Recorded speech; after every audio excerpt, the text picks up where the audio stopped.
together for TCU. Chris Culliver, one of the deep men back. He returned 5 kickoffs for Carolina last year, 2 to the house.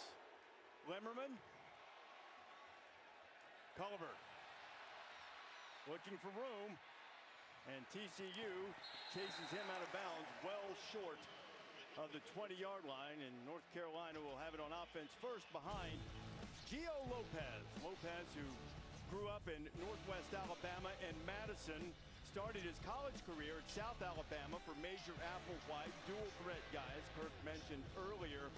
He will be the first left-handed quarterback to start a game for Bill Belichick. He did not arrive until after spring practice. So we'll see what we do with Lopez in terms of how much he runs. They've also had some injuries on the offensive front. They are starting Christo Kelly, the backup center, because the alternative was a guy who'd never snapped in a college game before.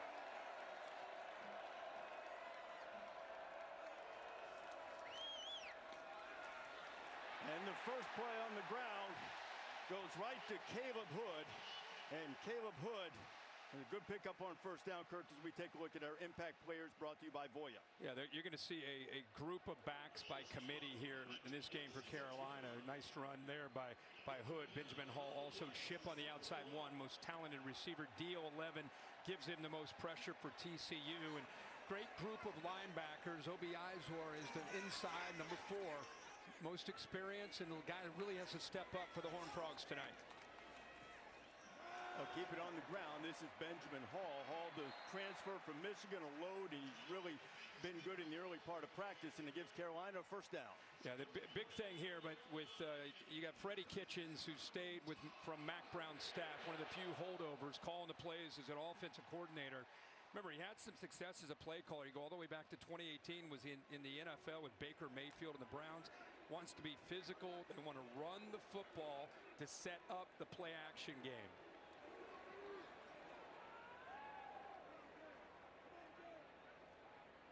Two runs and a first down. That's Hood, who had the first carry of the game.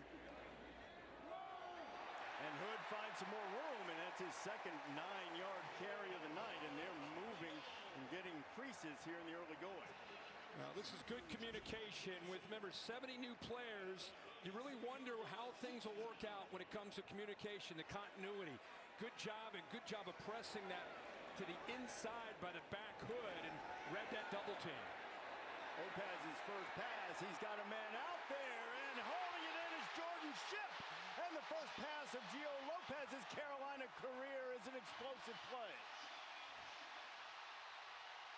And when you run the football, watch what it does to the linebackers and safeties. Their eyes get into the backfield. It allows you to work across like this. See how he's a little hesitant looking for the crosser, but nobody gets back deep. Good job of putting that out in front where Shipp can make a play on the football. It's exactly how Carolina wanted to kind of set up this offense with a new quarterback and a lot of new pieces. Establish the line of scrimmage, make your quarterback comfortable, then let him throw in rhythm and get a shot downfield. Picked up 39 on the big pass play to Shipp. Now the RPO on the slant. Shipp again, and he's dragged down at the 5. First and goal, North Carolina. 19 yards on the play. Yeah, the eyes of the quarterback there, Shipp, on the RPO. Really good job of feeling the safety come down to help out and run support. Again, go back to those first few plays by Freddie Kitchens. And you can establish that run and make that a threat. Even in the opening drive, you can lull those safeties and backers to sleep, get them out of position, and then hit them with a quick RPO on that glance route for another first down. So first and goal. Hood, who's had a couple of good runs on the drive. Lopez has hit both of his passes. Now Gio going to run it, and he'll be knocked down in the backfield, and that's really the first good play for the TCU defense. The first guy there was Jamel Johnson. Yeah, Johnson came up flying. That's what they've been doing. This time he took away the threat. You know, that's a complete quarterback run, design run. They will not hold back at all. They're confident in what he can do. He's physical, very strong lower half. He almost looks like Tua in his uniform, and the way he, being a lefty, he's got that look as far as his size of his body. But he's tough to bring down, but a great play that time by Johnson in the open field. Ran for nearly 500 yards at South Alabama last year. Leave it with Hood. Hood for the goal straining and goes in, standing up. Touchdown Heels.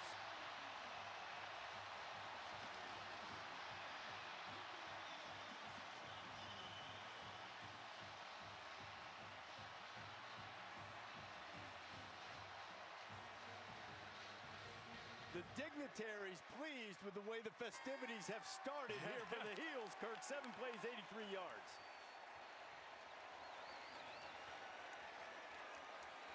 Now Reese Verhoff on to add the extra point.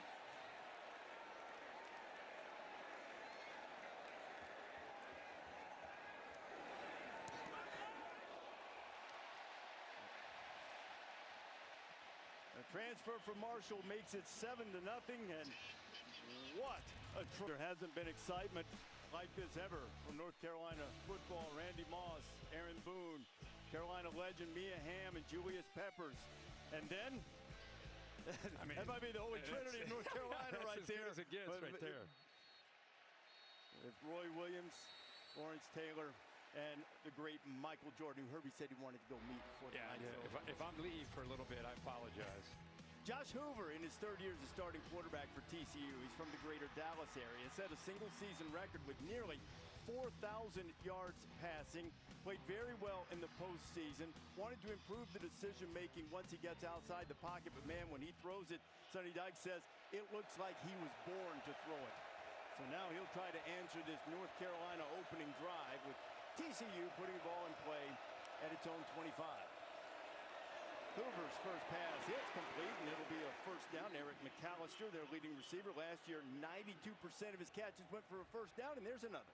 And taking a look at our impact players besides Hoover around him, Barnes gives them some downhill running. The UTSA back, it could be big for them. Eric McAllister, you just saw there on the slant, big, rangy receiver at 6'3".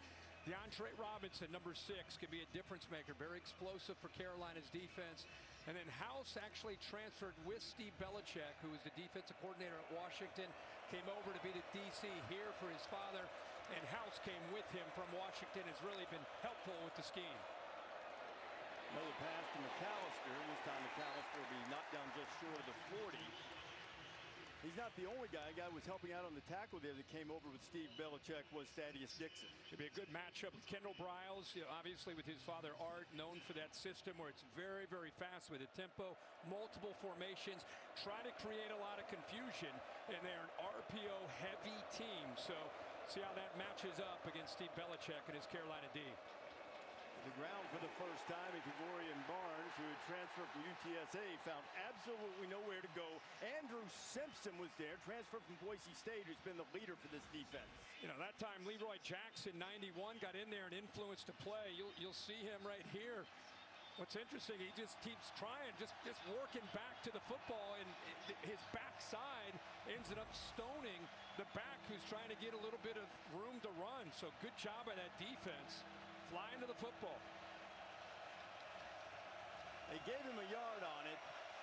TCU good on 3rd down a year ago. Hoover firing incomplete as Dixon and McAllister all locked up, and it'll be 4th down. Yeah, there I think Hoover probably predetermined with the pre-snap movement that he wants to get the ball out here, but look at the tight end release here. If he would have given this a little bit of a time, look at that, that's a first down, but I think he determined before that snap he wanted to go to his go-to target, Eric McAllister. He missed the tight end there for the first down. TCU will have to punt it away. That is Ethan Crom, senior from Australia, one of the Pro Kick Academy guys. Will Hardy, the veteran Carolina safety, was back there to return it and didn't have a chance. Mark of a fighter. When it comes to Super Bowl titles, no one's ever done it better than Bill Belichick. Also has a couple more as a defensive coordinator. Only 3 guys have won a Super Bowl and also won a national championship as a college coach. Pete Carroll, Jimmy Johnson, and Barry Switzer all doing it. Now, no one's suggesting that Carolina is going to do that this year. But never know. We are suggesting that's true. We are suggesting that's why he's here. Ultimately. Yeah, absolutely. Well, it couldn't have started. This game could not have started any better for Carolina on both sides of the ball.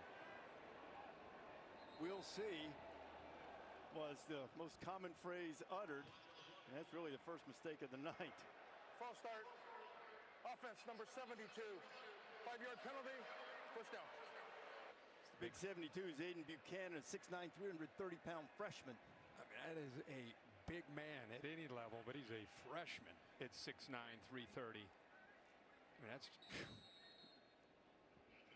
playing left tackle. Of course, right tackle with Lopez would be the blind side. Buchanan's a guy who originally was slated to go to West Virginia. Changed his mind, wound up here at North Carolina.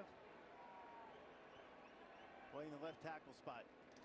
Gio Lopez only took 6 snaps under center last year. And took one there, and not much running room for Damon June, the young running back from Jacksonville, North Carolina. Here are the coordinators, Kirk.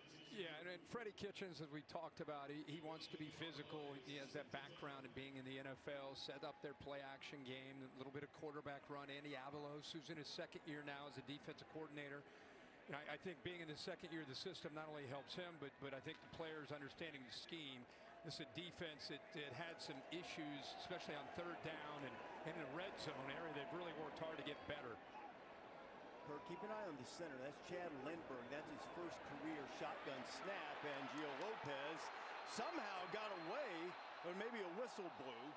And they did not like this here as Zach Chapman was applying the pressure, number 0 for TCU, as this drive has not started as well as the first one for the Heels. Third down. Really good job here, a little twist. You'll see him working from the outside back to the inside after that little movement with the linebacker blitzing. And he's able to just overpower the right guard, Daniel King. Crowd, like you say, frustrated. They thought Gio Lopez with that low center of gravity able to pull out of there. But he's sacked, and now 3rd and 23. I think that might have been a quick whistle because Chapman eased up when he heard the whistle. He had him in the grass for 3rd and 23. They'll try to mitigate the damage, and TCU a much better defensive series than the opening one. Jamel Johnson, Devin Deal among those there to stop. Yeah, a big focus again for TCU this year, and there's Andy Avalos fired up, is more negative plays, getting teams behind the sticks. That's one way to get better on third down, and that's what they were able to do here on this series, get off the field. Tom McGinnis will punt it away. It's Jordan Dwyer, transfer from Idaho, who is the deep man for TCU. TCU didn't take a lot of transfers, spotted guys, and now both teams have a particularly short punt. Mark it out of bounds, just win a Big 12 championship, and I told my teammates I was going to be the quarterback here this year, and the way I grew up, your word means something, and so that's all there was to it. I love TCU, I love Fort Worth, and never thought about it. We love that. It was great. Nico Iamaleava left Tennessee. Tennessee was interested in Hoover. Yeah. I talked to Josh's dad, Alex, today. He was so proud of that. He said he told his representative, I know what he's going to say. And that's what he said. Yeah, that's what he said. You see that over 3,900 yards. There's his dad right there, obviously here, excited to see what his son can do. But one of 2 returning quarterbacks from last year that threw for more than 25 touchdowns and over 3,900 passing yards. The other is Garrett Nussmeier. So gives you an idea of what he's capable of doing when he has time. Very talented quarterback. Second possession for TCU, and the Horned Frogs going to lose a couple on the quick completion. Mari House there to make the stop. Well, Steve Belichick has got to see this and love this. This ball gets out in a hurry, but I want you to watch the powder blue. Watch Carolina blue jerseys. Watch how they pursue, leverage the football, take away any threat at all after the catch. Hoover back to work, going downfield, and cannot quite make the connection with Dwyer, and there is a flag that comes in late. It was Marcus Allen on the coverage.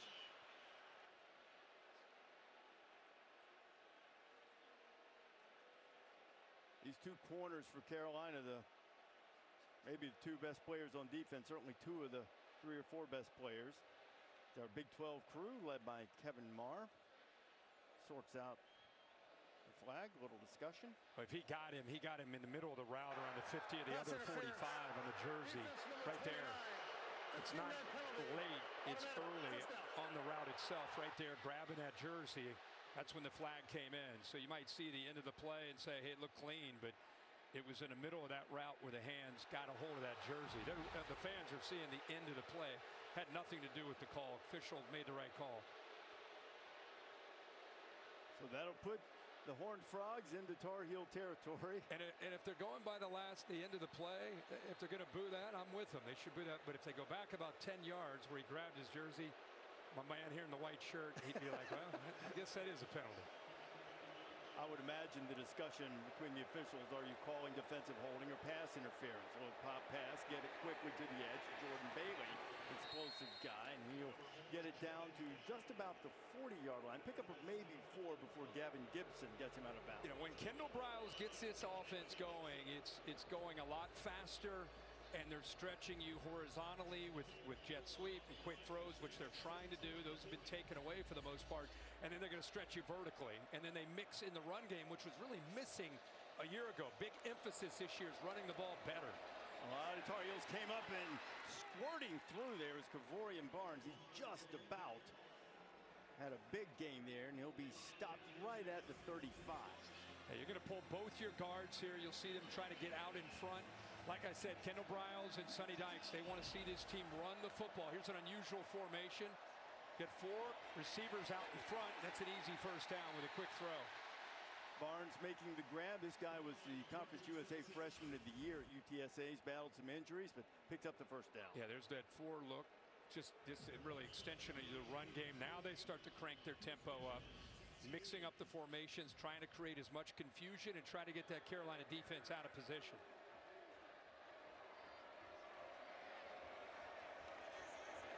You got 70 new players. You're going against tempo. They've had a month to try to get ready for this style of offense that you see quite a bit in the college game. You don't see it at all in the NFL, but Steve Belichick at Washington last year has seen it. They're riding with Barnes, and he rumbles down inside the 30. One of the things you might see, they're waiting late in the clock. Reminder that the communications into the players, the helmet communication goes off at 15 seconds on the play clock.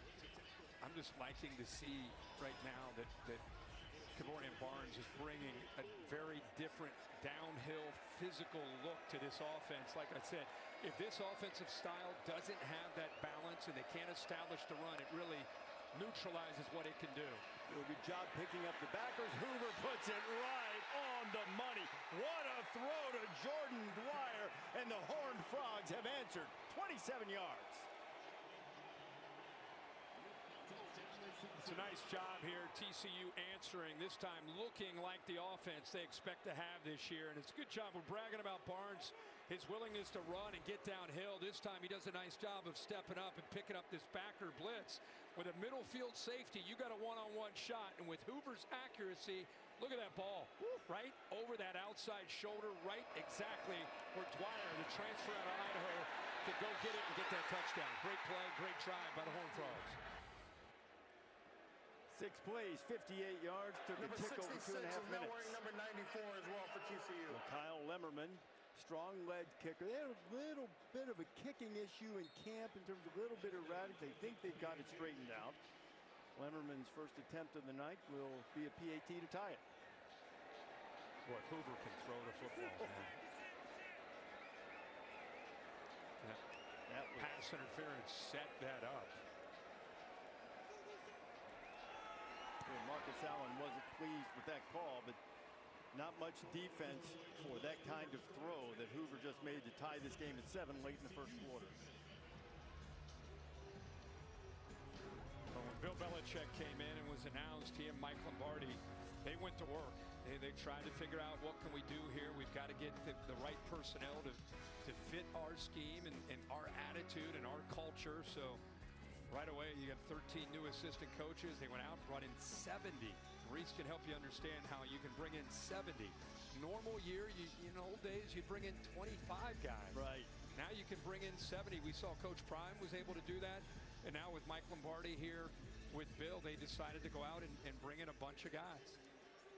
Well, the rules Kirk, obviously, as most people know, vastly different now. There are no limits on transfers. You don't have to sit out when you transfer. You also have the new revenue sharing there, so more of the players can be paid legally. Yeah. So you had 40 guys come in as transfers. They were able to sign or bring in 30 freshmen, and you just have an overall roster limit now. So they are among the top. It's the third most in Power 4. West Virginia has brought in a few more than that. Brought in more than anybody, so that's why you can overhaul your roster this quickly, but putting it together is tricky. And interesting, we asked him, we sat down with him yesterday, Coach, now that you did 70 with a lot of the transfer portal, do you see that being the way of the future? Are you going to do it the way you built the Patriots, more with the draft and sprinkle in some free agents? He said that's exactly how we're going to do it. 26 and beyond. They just needed to try to make those changes to try to fill some holes right away, and there are a lot of them as far as what they had to work with. So moving forward, it's going to be more about trying to create the foundation with high school recruiting and then sprinkle in the transfer portal. Well, to that point, Kirk, TCU has 48 new players, but 33 of them are from high school. Only 15 transfers. That's the second fewest in the Big 12.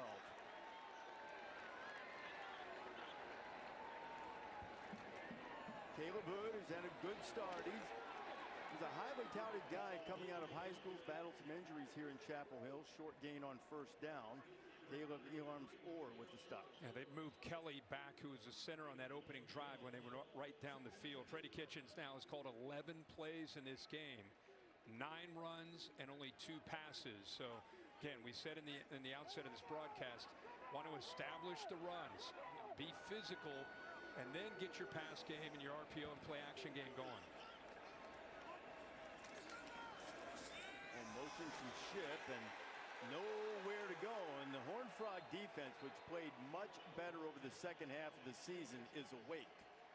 Yeah, good job. They keep collapsing off the edge, and here's a good job here of going up against a true freshman and just kind of working around him with good quickness. We've seen them collapsing, not necessarily needing to get their safeties and linebackers flying downhill to get out of position. They're winning the battle at the line of scrimmage here these last couple drives. Well, after Carolina cut them up on the opening possession, haven't gotten much done since then. This is their second possession since the touchdown drive. Third and long for Gio. In the heat, laying it out there. And a couple of frogs in the area covering Chip, and pressure applied by Devin Deal. And it'll be fourth down, and the Heels will have to punt it away as the Horned Frog defense rises up. Yeah, like I said, this is a Horned Frog defense that really struggled last year on third down because a lot of it was third and short and third and manageable for the opposing offenses. Goal coming into this year is win first down, get them behind the sticks. And the first drive, we didn't see any of that.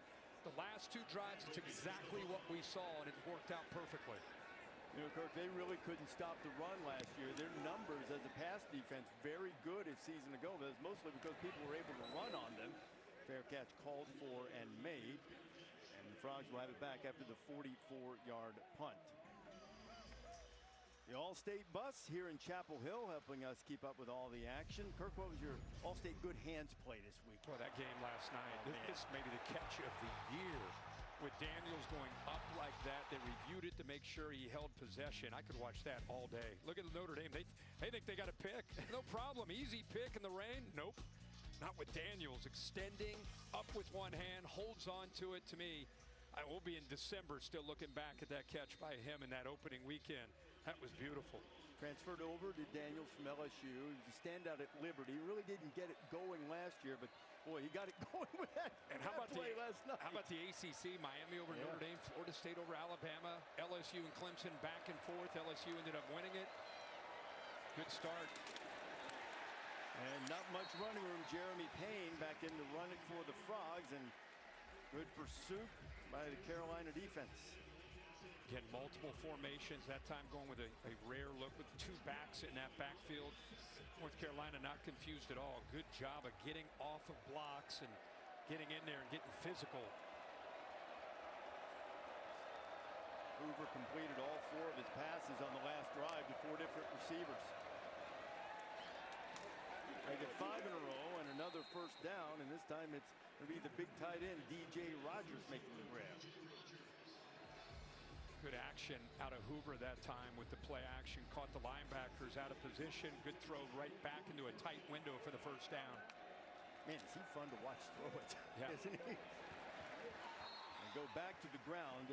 Kendall Briles really wants to be productive on the ground. Kavorian Barnes wrapped up by Leroy Jackson. Yeah, Hoover, like a lot of these guys that play quarterback today, that that rotational throwing goes back to his baseball days. He ended up getting hurt in high school, which prevented him from continuing, unlike his brother who does play baseball still, but he had to give it up. But I think the end result is all that baseball that he played, the different arm angles, how easily the ball comes out of his hand, how natural it looks. He says it has a lot to do with baseball, just like you hear so many quarterbacks today talking about. Well, time for Josh. Now he'll scramble out of there, and boy, he got sandwiched and took a hit from a couple of Tar Heels in there. Maury House was among those to hit him. I talked to Josh's dad, Alex, talking about the baseball career, and he was a good pitcher. His brother's going to play corner outfield for either the other Carolina or the Carolina, depending on your perspective. He's going to South Carolina. Caleb. Yeah, they're showing pressure here. You walk a safety up. He's seeing this concern. And so that's why he's making a check. Carolina may check out of that pressure, but it looks like they may still be coming.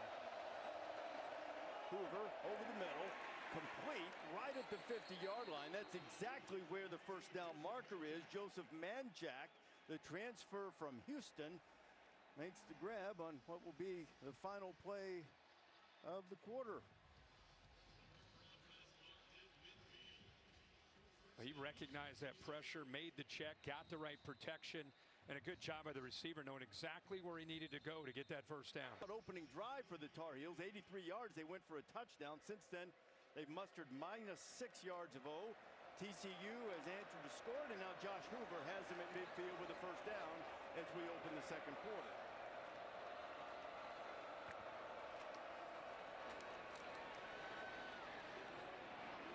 Better runs of the night for TCU and Kavorian Barnes.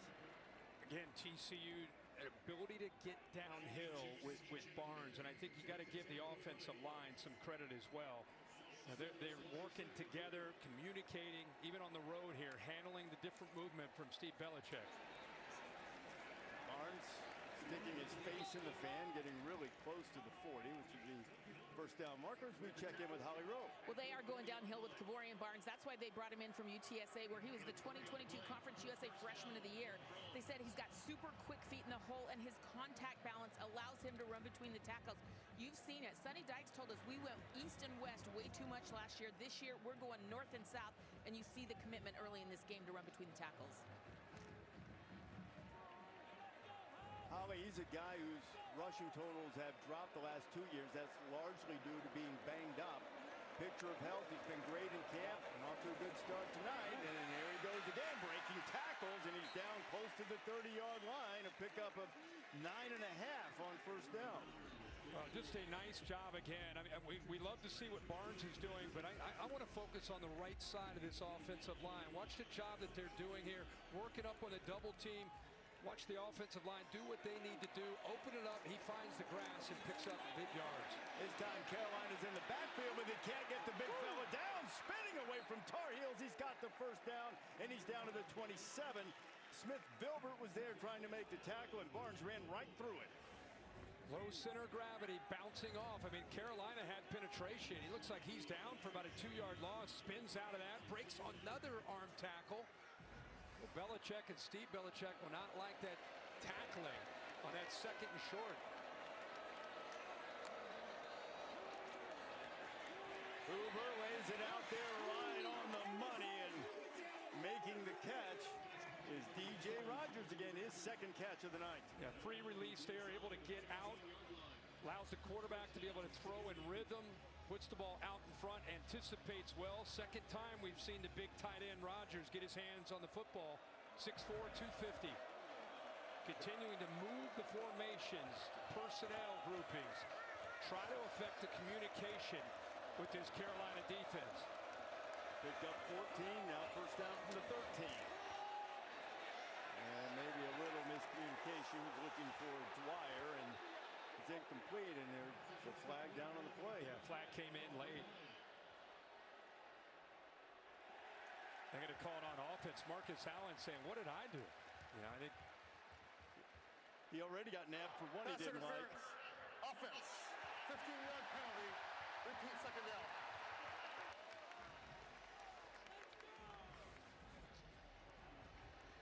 I thought initially 7 there in the slot. He's kind of flattening out his route. He ended up trying to work through the defender, kind of pushing with that left arm. So they'll bring the Horned Frogs back. They were, these last couple drives, really playing within a rhythm. Mixing up the looks, mixing up the personnel groupings, thrown about 6 or 7 different targets. But after that interference, they're going to have to make up some yardage here. First and 25, they've got to get it to the 3 for the first down. Hoover fires, he'll get some of it right there, right on the money is Dwyer working on Allen, and at the moment, with the exception of that OPI, he's getting the better of it. Yeah, I mean, he's showing a lot of confidence in the transfer from Idaho. A really nice job working on a one-on-one route, picks up a lot of yards there after that interference. Gives him a real shot here in these next few plays. Get this first down. Hoover again complete. Again, it's Dwyer. They'll mark him out of bounds right at the 10. It's going to bring up 3rd down and 7. 9 straight completions. Carolina, after that interference, last couple plays, giving a cushion out there on islands, but not uptight pressing to disrupt the timing. Working a little bit off ball, and Hoover recognizing that back into the boundary twice, able to come up with a couple completions, and now a real shot here on 3rd down.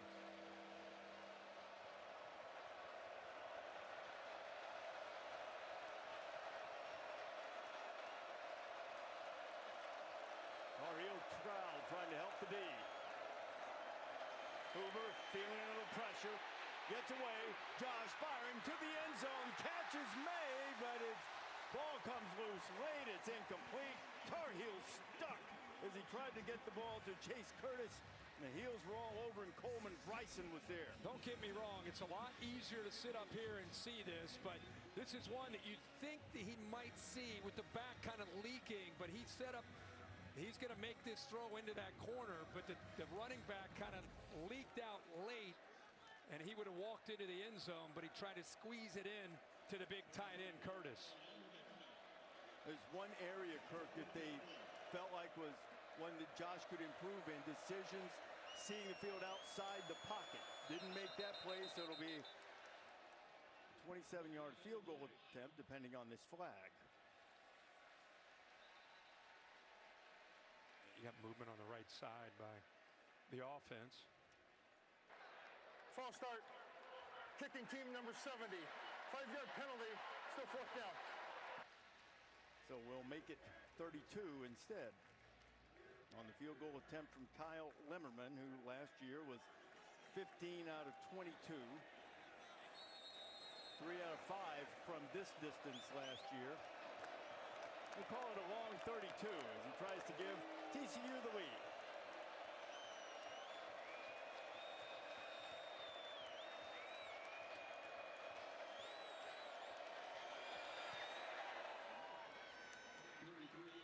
Kick on the way, it is true, and TCU has scored 10 straight here in Chapel Hill.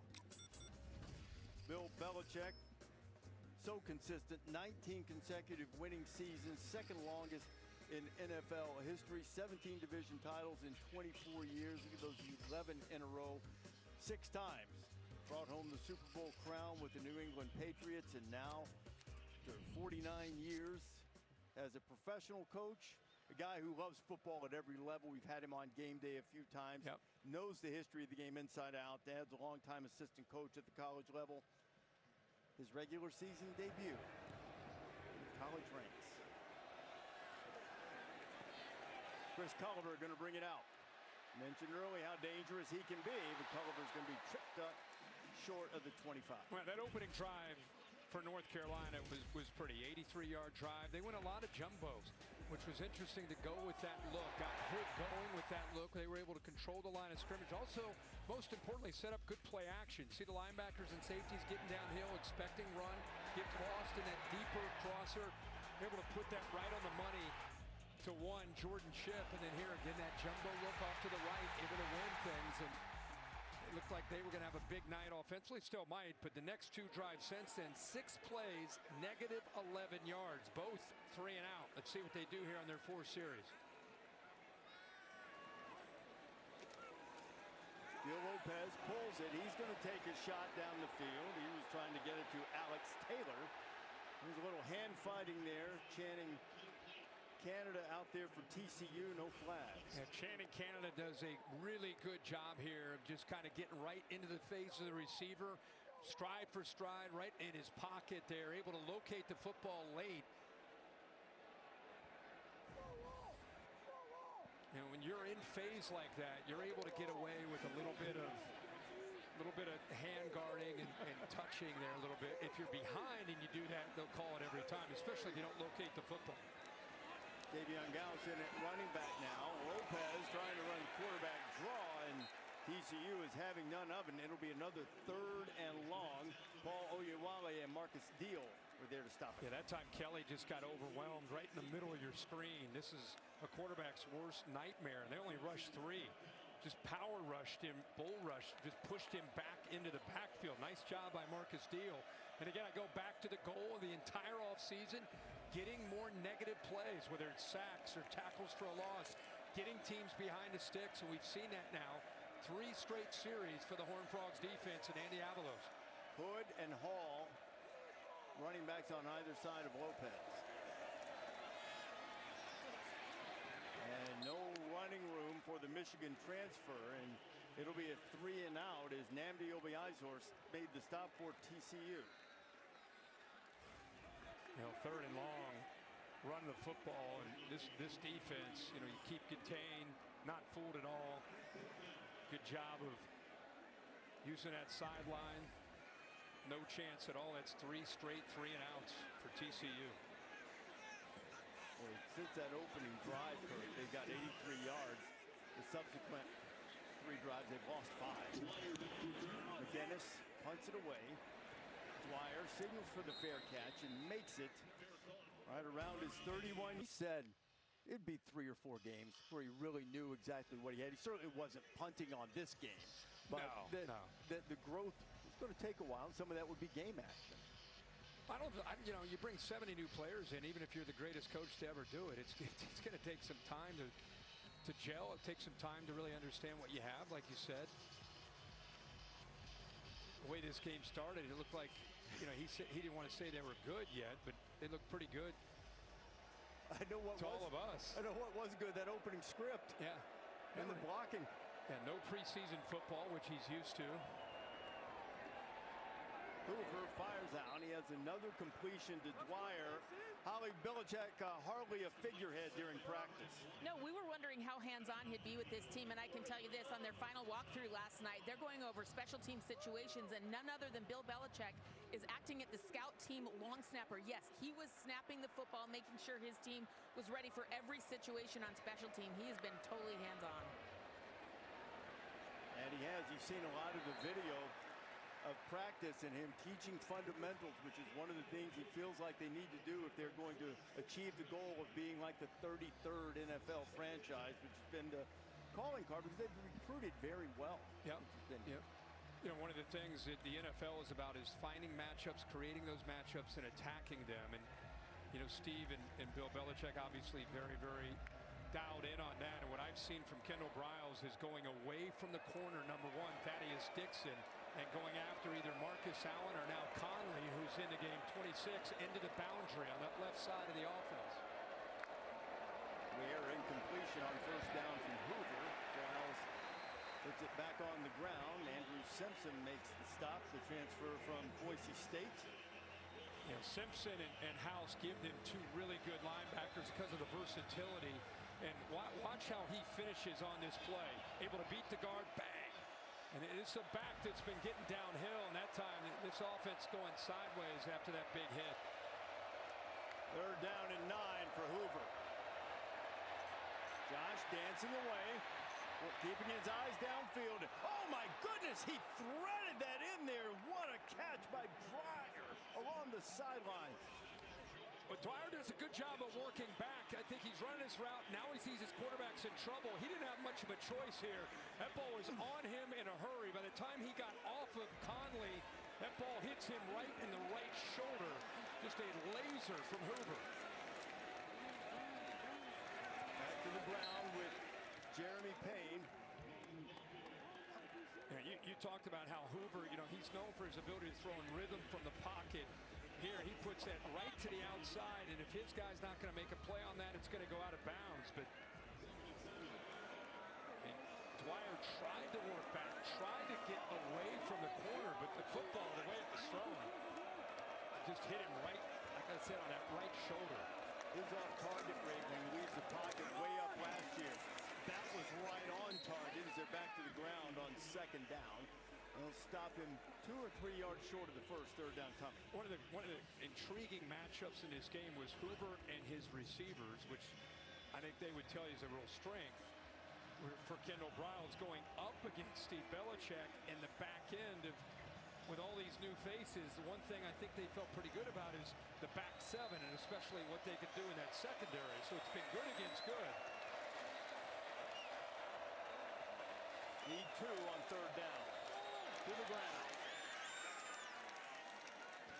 They'll pick it up. It was Jeremy Payne running right behind the offensive line. Yep, Cade Bennett, the left guard, picked up that inside linebacker blitz.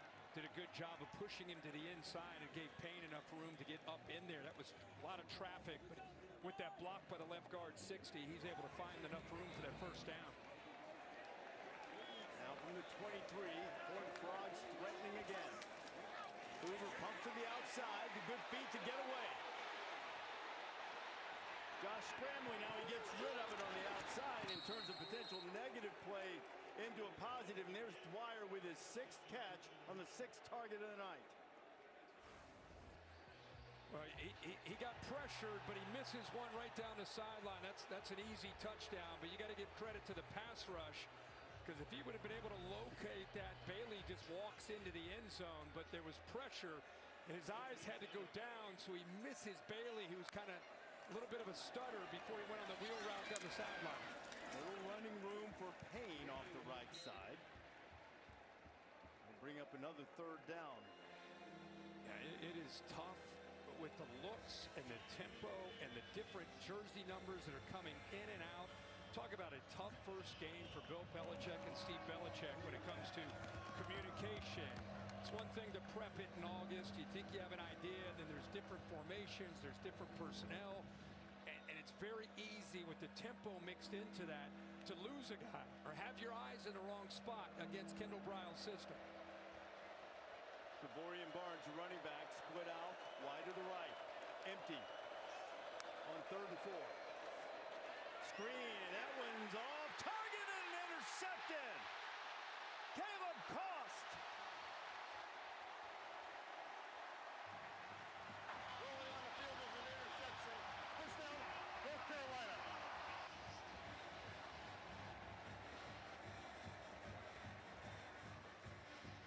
Well, this is the area. North Carolina just got an interception. Kept TCU from building this lead. Great pressure from Maury House. Caleb Cost with a pick. And now back to work. And they haven't gotten anything done the last 3 times they've had the football. Leo Lopez under center. Now try it on the ground. Benjamin Hall picks up a feed. We kind of noticed Bill Belichick frustrated after this interception. It goes back to the scramble. Watch the hold by the TCU offensive line. 2 of them right there, a grab. You can see the left side as well. So he's excited about the interception. He's like, all right, we got the ball back. Yes. And then he's like, come on, man. Somebody, I need to talk to somebody. We kept our cameras on him, and we were at the break. We noticed he was frustrated. We went back, and Holly was all over it down there, noticing that he was frustrated during that scramble to the right of Hoover. There were a couple of holds. We went back and looked, and clearly, even after the pick, he's still letting the officials know that he's frustrated about those two missed holding calls. Carolina, which ran it so well on that opening drive. Tougher sledding now. Hall picks up maybe one. Boy, they're really starting to cheat down against this run game these last few series. Really almost challenging Gio Lopez and his group of wide receivers. It shows a lot of confidence they have in the back end. Ship, number one for North Carolina. He can beat you one-on-one, but who else can? Who else can be that guy to help out, to try to take this defense and try to sit them back a little bit? Right now they're playing downhill. Got to get it to the 29 on third down. Lopez to the outside, and it's intercepted. It is going to be a walk-in touchdown for the veteran Bud Clark. His 12th career pick, and TCU gets the ball right back and punches it in for 6.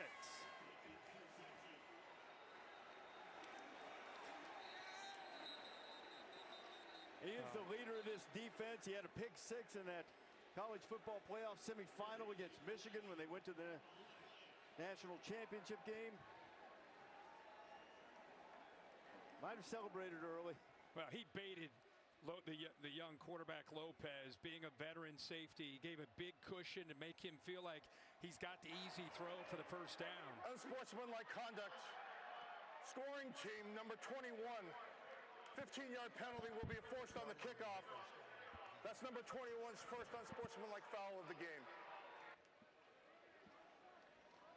Bud got a little over-exuberant. He is now just one interception away from TCU's all-time record, and a costly turnover for Gio Lopez and the Tar Heels here inside 4 minutes to play in the first half.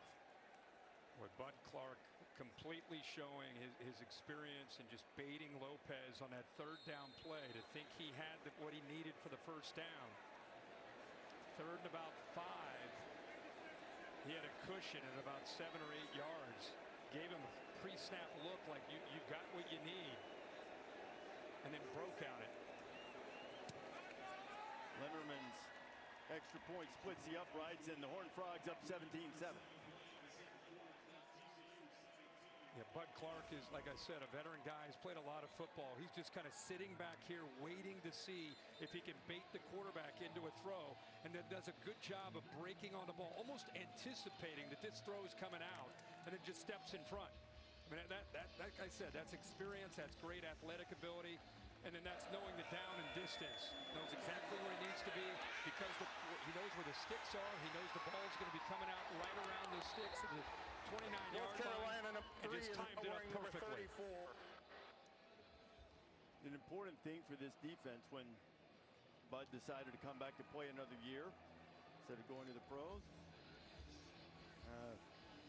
Quickly turned on Belichick after Carolina stopped the drive with an interception. Surprised we've not seen a little bit more of Gio Lopez, quarterback in the run game. You know, whether it's zone read, quarterback power, just something to try to even the numbers at the line of scrimmage. Really hasn't run the ball at all today. He's got 3 carries for negative 14 yards. A lot of that's just sack yards. So I think we saw maybe the opening drive one time it was a design run, but would be surprised to see Freddie Kitchens maybe go to that. Try to slow down this confident TCU defense. And North Carolina a chance with good field position. The kickoff coming from the 20. And Culliver's going to get it to the 35 as we check in with Holly. Well, after the opening drive, TCU's defense has really shut things down for North Carolina. Sonny Dykes told us just how challenging it was to prepare for this team. He said 70 new players, a lot of new coaches. We were trying to pull film for everybody. And then he was out golfing with Denver Broncos head coach Sean Payton, and Payton said, hey, if you thought about the quarterback run game, go back and look at what he did against Cam Newton when he was with the Patriots. So Sonny goes back and pulls that video, and now you've seen it. They've done a good job tonight against the running quarterback of Gio Lopez every time he's run. So shout out to Sean Payton. Giving tips, getting any tip you can get when you got 70 new players in an opening week. Well, Sonny also checked with a couple of Bills' former players that have Texas Tech ties as he does. I asked him who they're going to be loyal to. You and the alma mater of Danny Amendola, Wes Welker, or Belichick. He felt pretty good about it. The common thread was Bill's going to do what Bill does. Go back to that jumbo look that was effective in the opening drive with 6 offensive linemen. Worked on that left side where they had those 3 linemen to the left of the center. Got to push anyway. Hood and Hall together with Lopez in the backfield. It'll be Hall looking for the edge. He's got the first down, and Benjamin Hall takes it up to the 48-yard line. Devin Deal with the stop, 10-yard pickup. And the two backs there together, they feel that Benjamin Hall could be the most talented back that they have. Good worker, just a complete back to transfer over from Michigan. That time, both of them in the backfield, and in fact, that play worked so well. The threat of the quarterback run in there, and a lead blocker. Yeah, when they get that going, you can go back to 1st and 10, play action or RPO.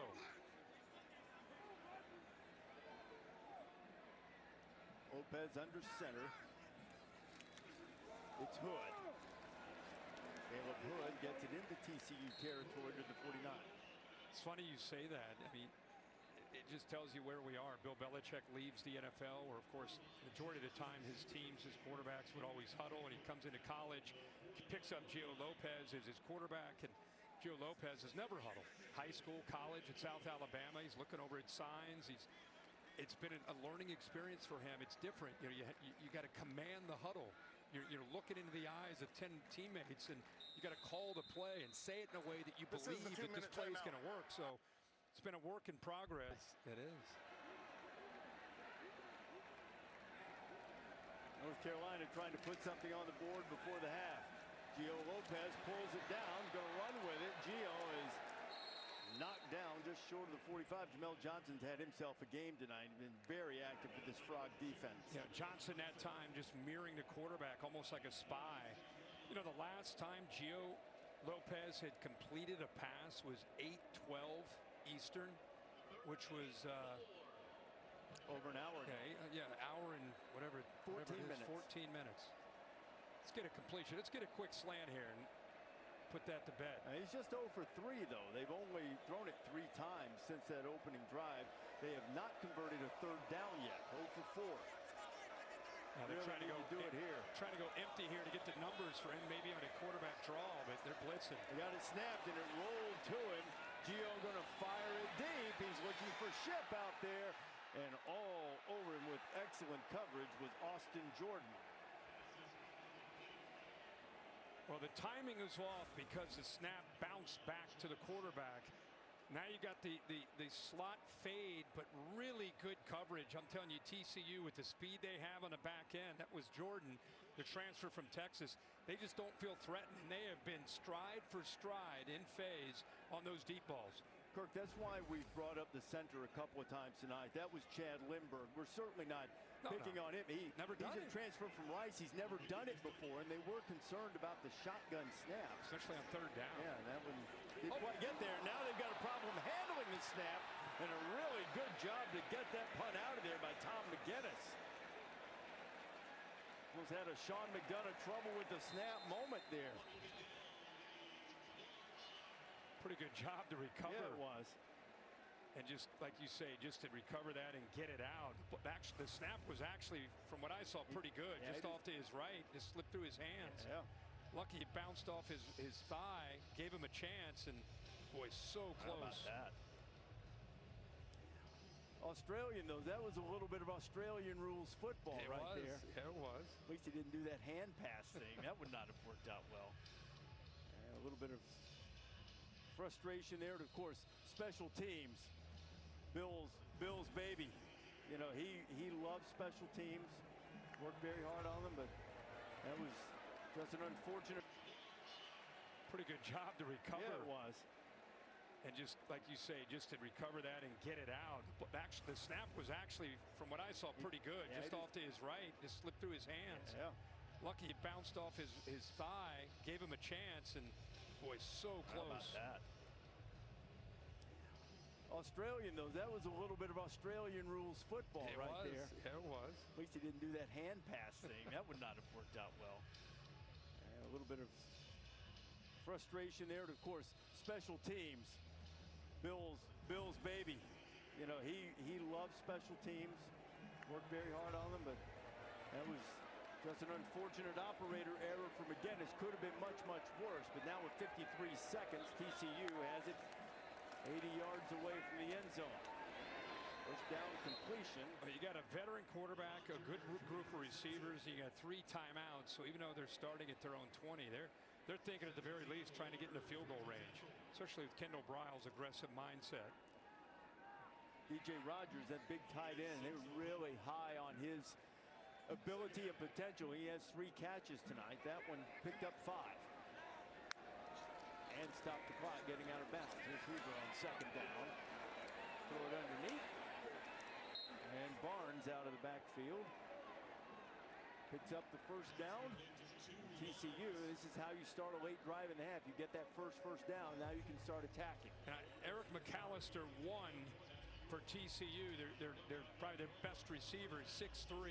He's been moving inside and outside, and everywhere he goes, Thaddeus Dixon is following him. So it's one-on-one, 2 of the better players on the field.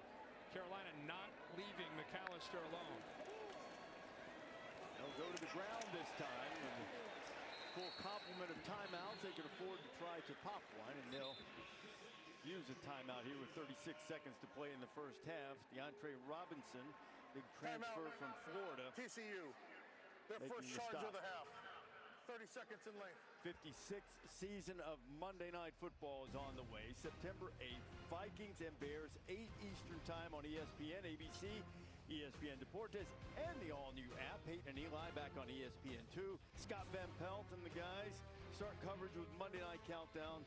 Their crew at Soldier Field, that'll crank up at 6 o'clock Eastern time, 5 in the greater Chicagoland area. Yeah, Ben Johnson leaving Detroit as the offensive coordinator, becomes the head coach to help Caleb Williams.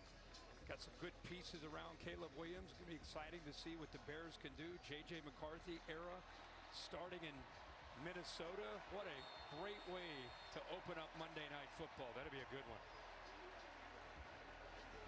Well, Ramsey's and the fellas here in Chapel Hill really need to keep TCU from tacking on some more points. 17-7 lead. The Frogs have scored the last 17 after Carolina took the opening kickoff march right down the field, went up 7-0.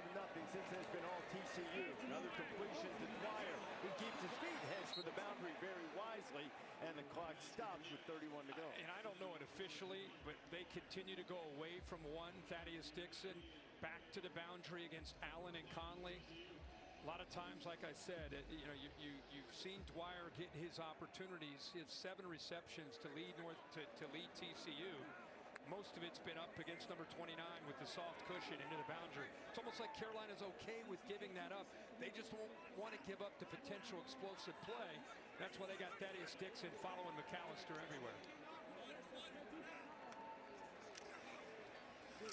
Hoover pulls it, has a completion. It's Manjack on the grab, the transfer from Houston, and now all of a sudden they are right there on the edge of field goal range with 24 ticks to go. Pickup of 18. Yeah, Deary, the center, gets a little bit downfield there on that RPO. The linebacker came down. Good decision by Hoover. Hoover again. There goes Barnes racing for the sideline and gets out of bounds. Clock stopped with 13 seconds to play. You know, and kind of the year of the quarterback as far as inexperienced quarterbacks. 7 of the top 10 this past weekend had quarterbacks for the first time starting at that school.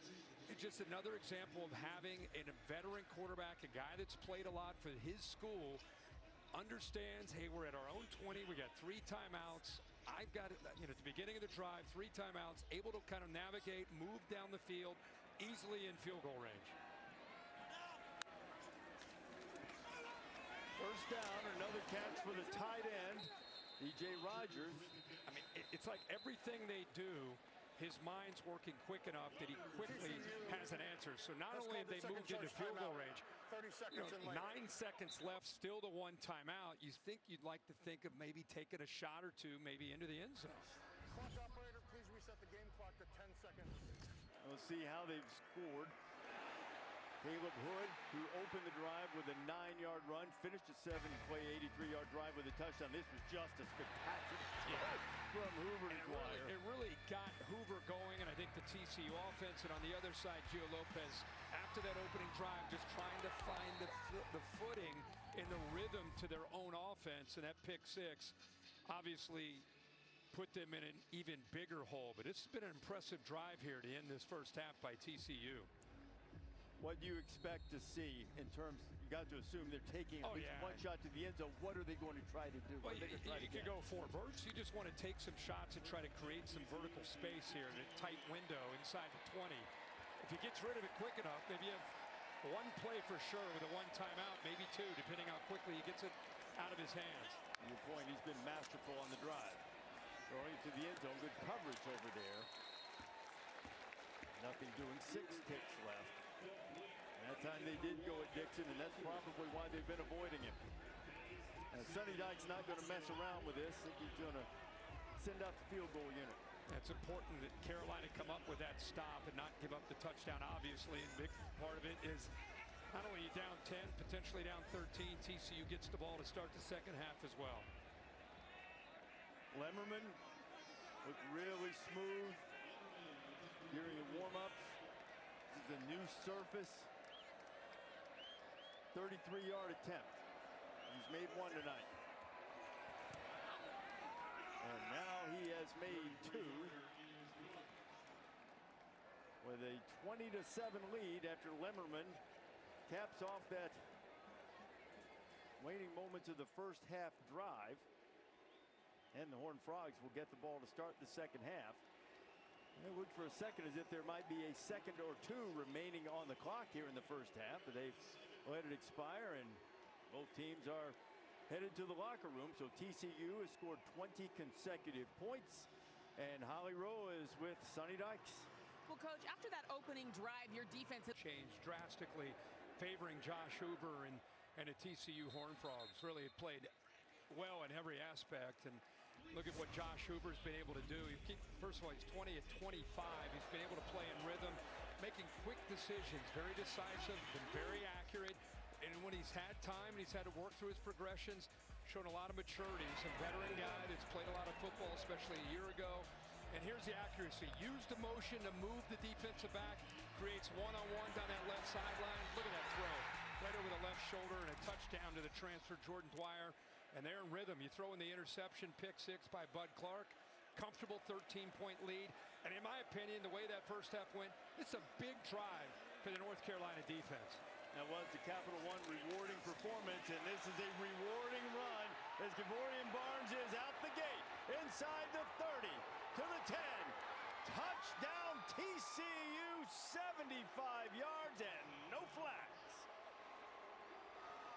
As I finished a sentence about how big of a drive this is for the North Carolina defense, Kendall Briles and company said it's a pretty big drive for us. We got a shot here. And by the way, great blocking downfield, great effort by Eric McAllister, who you'll see help spring this loose to make this instead of a 20-yard gain, but a play that goes all the way to the house. But the guards did a nice job of picking up the blocks, and that opened up. And this is an offense, again, that focused on becoming more physical, more balanced. We've got to be able to run the ball for this offense to work, and it's a great way to start this second half. That makes it a pretty good TCU debut for Barnes, who was a Conference USA Freshman of the Year at UTSA and has a career-long touchdown run. Watch the guard kick out here. Other guard will come down and pick up this safety. It opens up very nicely. See the first guard right there? Boom, that's Bruno.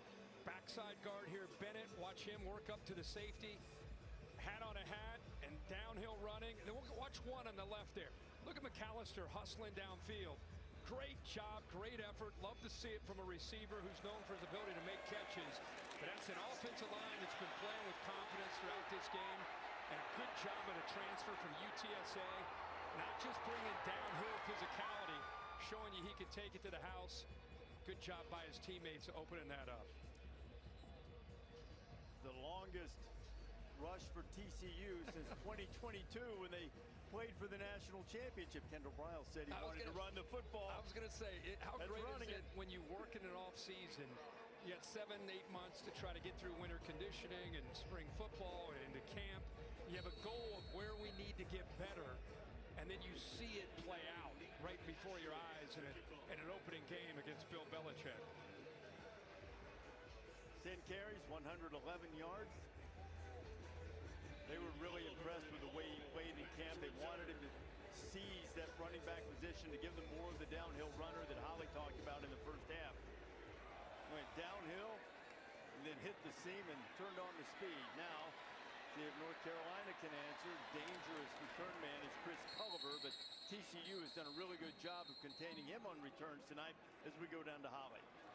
Well, guys, coming out of the locker room, the North Carolina players were yelling, start over, trying to get some energy back for this second half. But after that long touchdown run, it kind of took the air out over here on the Tar Heels sideline. The offensive line just started clapping. They've got to get out there and make some noise. They did such a good job on that opening drive. They want to get back to being able to run the football right now. But they need some energy right here. You can see them trying to take the field now. Holly, since that opening drive, they've run 17 plays, gained 20 yards, 1 first down, haven't converted a third down, punted 4 times, and thrown a pick 6. Haven't completed a pass since that opening drive. Lopez wanted to take a shot, had it covered up. Gio slips away from a couple and pick up 2 or 3 before Nnamdi Obiazor makes the stop. Ansel Dimbo was the one who applied the pressure and flushed him out.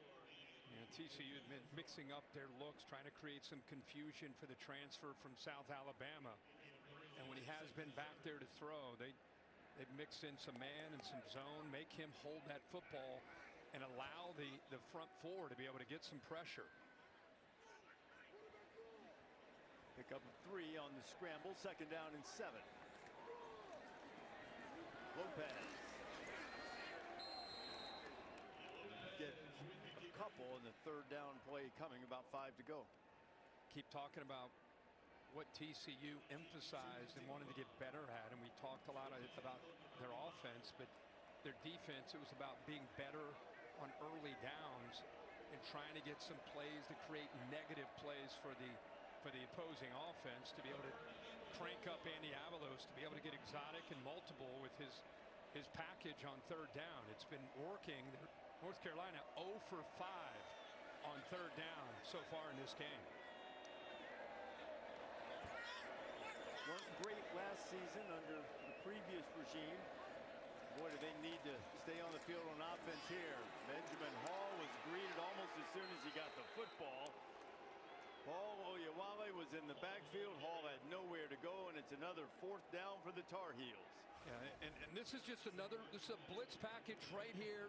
Watch the center, 53, get pushed back. You know, the linebacker doesn't make the play, but just by pushing him back into the play, it makes the back have to redirect, and then allows the rest of the defense to swarm to the football. Tom McGinnis, we saw him mishandle a snap earlier.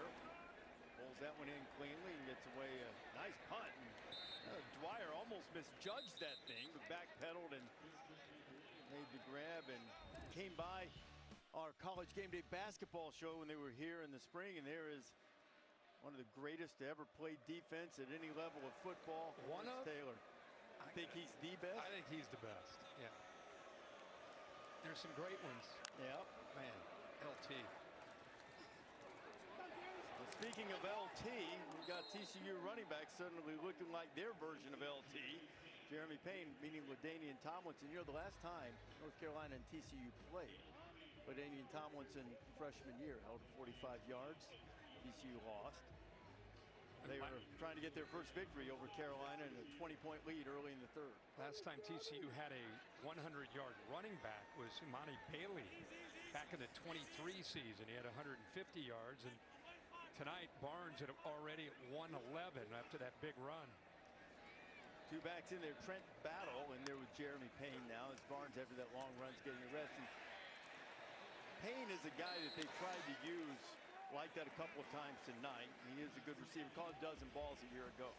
You know, it's week 1, and there's a lot of hype. Everyone's excited, you and I included, about Bill Belichick coming into college football. 7-0 new players.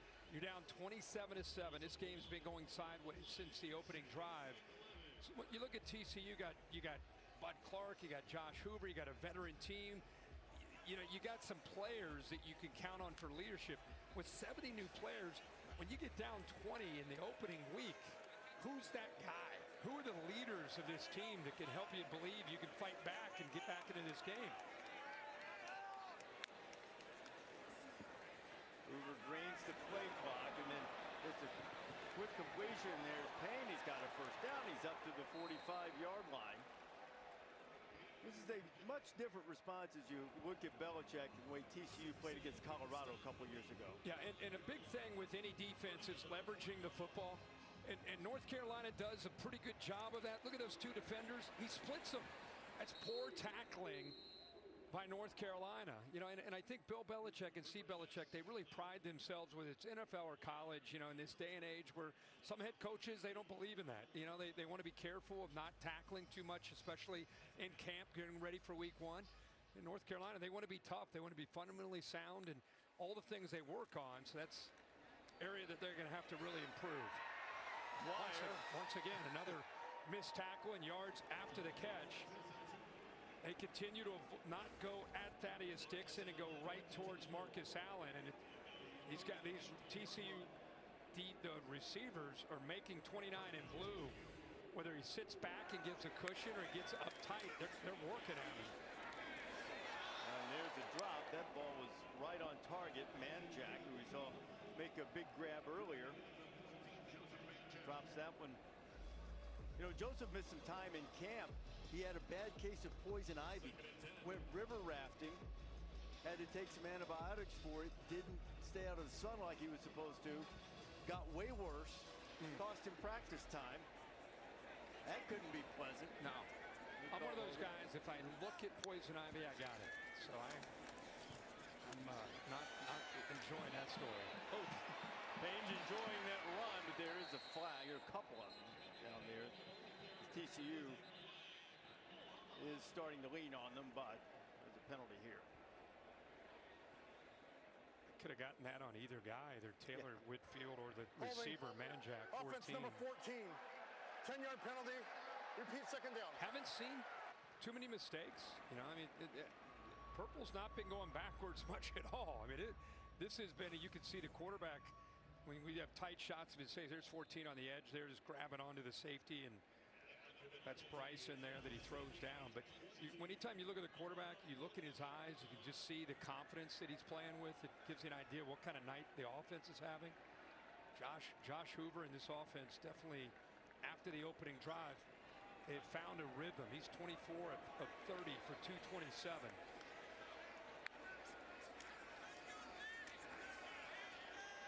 On 2nd and 20, Hoover just loops it out of bounds. 3rd and 20. With more on poison ivy, here's Holly Rowe. Well, you know, we become experts in these things, but what we didn't know, I didn't realize, is just how susceptible it is to spreading. So if you have any contact with other people, it can spread quickly. So when he came back to practice, they did not want it spreading throughout the team. So they said he was out there practicing in what looked like a beekeeper outfit, head to toe covered, so there wasn't any contact spread of the poison ivy amongst his teammates. I'm chuckling, but I wasn't the one scratching and looking for calamine lotion. 3rd down and 20.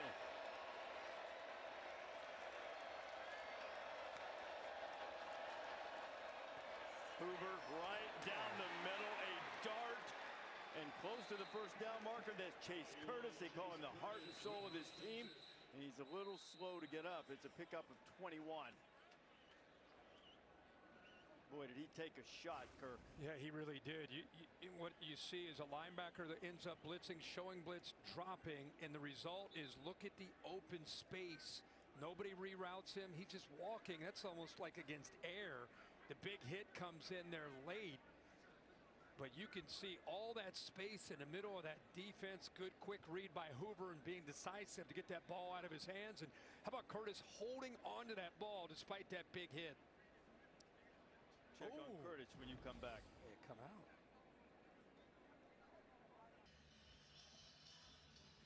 Great to see Chase Curtis back up after taking that big shot, but the question was, did he hang on to the football and complete the catch? Bill, what do you think? Well, Ball we've comes got a out. guy, he's turned and made a move upfield. So they're saying he's completed the process of the catch. Ball, here comes the ball's out. So they're saying it's a fumble. And he's fallen on his own fumble. Now, the question also came up about targeting, but there's no indicator here. There was no launch. There was no upward thrust. No It was defensive just player. No. And just two guys that ran into each other. Okay. There has to be an indicator, and there's no indicator. Right, and even so, the helmet's hit, and there's a larger area on top now. It wasn't really the crown of the helmet that hit. So, Surprised Bill Belichick didn't challenge that. I actually think it was the right call. Do you? Football move, and he fell on the fumble.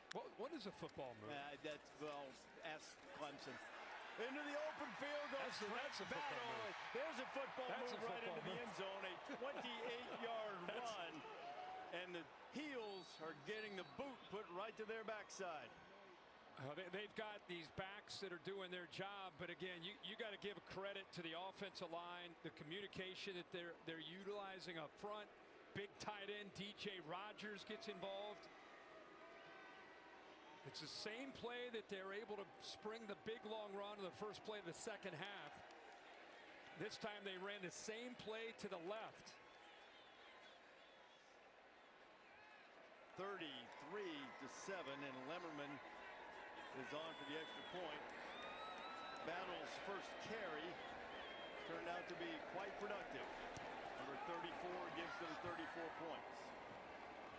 Bruno and Bennett, the guards, are going to pull. You'll see both 60, 62 getting outside. I love the motion, which takes another defender with them. And now it's just guys doing their job and making blocks. See the two guards get out there? It's the exact same play we saw for the touchdown. And this time they're able to run it to the left. Look at the block by Zero, the tight end. Watch him work up, gets to the backer. And then you bring in a back that hasn't carried the ball much tonight. He's got great speed, kind of a do-it-all back in battle. That's 170 yards rushing on the night, 157 of those between the tackles. Well, the story coming into this game was certainly when you have someone who is an iconic figure in all of football, Bill Belichick, that's the story. But as you take a step back in a 34-7 game and you look at a TCU team with a veteran quarterback, top 30 or so in terms of continuity with our buddy Bill Connolly's chart, which is sort of like returning production and counting in transfers. Team that won 9 games and finished strong last year. TCU could be making a statement that they're going to have to be reckoned with in the Big 12. Oh, yeah, absolutely. Well, we've been talking quite a bit about the offense, but the defense with Andy Avalos now in their second year in the system, he's fired up because they've been playing well. They've been getting some plays for negative yards, allowing their third down package to get creative, winning the battle at the line of scrimmage, relying on Bud Clark to bait here on 3rd and 6, jumping this route after showing the cushion, knowing exactly what he's doing to an inexperienced quarterback, and coming up with a pick 6. So this has been a masterpiece by Sonny Dykes. Talking to him on the field, you always get a chance to talk to the coaches. He said, make no mistake, we feel disrespected coming into this game. And he goes, I love Bill Belichick. I know it's all about him coming into college football. But my guys, they feel like no one even knows that they're here to play this game. And they're playing with a chip on their shoulder tonight. Hey, brother, they know now. They know now. Gio Lopez, he had a completion, and it just popped away from Chris Culliver, and it's been that kind of night. Boy, he did such a great job of playing off the quarterback scramble. He's way to the right. Quarterback scrambles to his left, sees him, and he just drops the football. Hands got a little bit, it's almost like instead of putting the thumbs together to catch the ball, he was trying to do it almost like an alligator hands catch, and it just slipped right through his fingers. It's now been 2 hours and 7 minutes since North Carolina completed a pass. Caleb Hood in the backfield. Lopez gets hit, and that's a strike that he threw in there nicely to Hood. Hood took a big hit, 15 yards. He's a little slow to get up. Lopez took a big hit too right when he threw the football. He got annihilated. Good job of staying focused for Hood to get the ball out right there as he released it. Good job of getting it and putting it on that outside shoulder to give Hood a chance there, but we can finally take that clock of 8:12 off the board. We got another completion. Haven't seen a lot of that real-time counting clock between between completions. I can't recall us ever doing that. You guys get fancy. Here's Gio. And now talking a little communication with his receivers as we go to Holly. Well, you talked about TCU, Sonny Dykes, having a chip on their shoulder. People aren't talking about them. Well, they had a bad experience like this once before when Deion Sanders was their opening game when his playing for the first time with Colorado. And Sonny Dykes said, I just felt like we didn't handle it well. We let our players get caught up in all that hype. So they actually talked to the team last week, showed them a video of who Bill Belichick is, but then from then on, worry about yourself, worry about us, and let's not get caught up in all this hype machine. They certainly have it. That opening drive, they have thoroughly dominated and whipped this team. This is the game that Holly was referring to, Deion Sanders' first game as head coach. As Sonny sort of said, look, I respect their players, but I don't know if they're going to have Shedeur Sanders, Travis Hunter out there. Remember, Travis made a spectacular interception in the red zone in that game in Colorado, 145-42. And like you and Holly are saying, I think a big part of that, he was just saying the buzz of it. Right. There's so much buildup with Coach Prime being in Boulder and that first game, and it was almost, they were an afterthought. They got caught up in that. This time, after that experience, they've used that as a, hey, let's stay focused on us. Let's prep. Let's get ready to go, not worry about this. Ball is loose, a scoop and a score, and racing for the end zone is Devin Deal. And the borrow from my friend Rich Eisen, TCU has busted out the whooping stick. 40 consecutive points with a point after coming. And once again, Reese, it's Andy Avalos' goal of getting offenses behind the sticks. It's a third down and long. Look at the pressure with the linebacker blitz. Good job of spying. Gets a little bit fooled with the pressure from the effort there from behind, from backs. Ball's on the ground, and there's Deal to pick it up, walking it in for his second defensive touchdown. Deal had one. Bud Clark had one earlier. Devin will get the jewelry that comes with it. I know this is week one. We've seen a lot of teams. You don't want to ever overreact to what happens there heading out. But at Big 12, a lot of coaches and players right now in the Big 12 are watching this game. And it's a team that you mentioned won 9 games, but there are some areas they had to get better. They're going to be a dangerous team this year in that conference. It is true that one game a seat in Kenan Stadium is mostly the seats because TCU has done what road teams love to do. They've about half emptied the stadium. Half, huh? Okay, maybe a little more. I think that's a tough, the build-up, and then we'd be down 41-7. 41 consecutive points after Carolina took the 7-0 lead. Gio Lopez has had his second turnover and took a big hit. We'll go to the bench, and Max Johnson What a story. Make his return. Spectacular story. He's been around, started his career at LSU, went to Texas A&M, been through coaching changes. Both of those two places, the coaches changed. It happened here at Carolina. First game last year against Minnesota, suffered a horrific broken leg. And it's great to see Max back on the field. He's a great young man from a tremendous family. Brad Johnson, Super Bowl winning quarterback. His father, another lefty from Belichick at quarterback, and he completes his first pass. Now, you might have been watching in that opening weekend of last season when Max Johnson against Minnesota on August 29th took that big hit, said he could just feel his leg dangling. There was concern and legitimate concern that he might lose that leg for a while. But he fought back through rehab, got great care, great support from his family. And here he is playing. He's been cleared, been doing everything, physically doing very well. And it's just great to see him back out there and getting to play as he tries to give Carolina something to feel good about. Third down coming, Holly. Well, Max Johnson spent 9 days in the hospital after that horrific injury, had a metal rod inserted hip to knee. He had to have a wound vacuum as we see a fumble here on the field. It was a horrific comeback, and as you said, a chance that there was a possible amputation. This young man said, I will be back, and 1 year from that game, he is back stepping onto the football field. He said, my parents became my best friends because they had to help me get out of bed and walk. 5 surgeries later, and here he is playing. Unbelievable.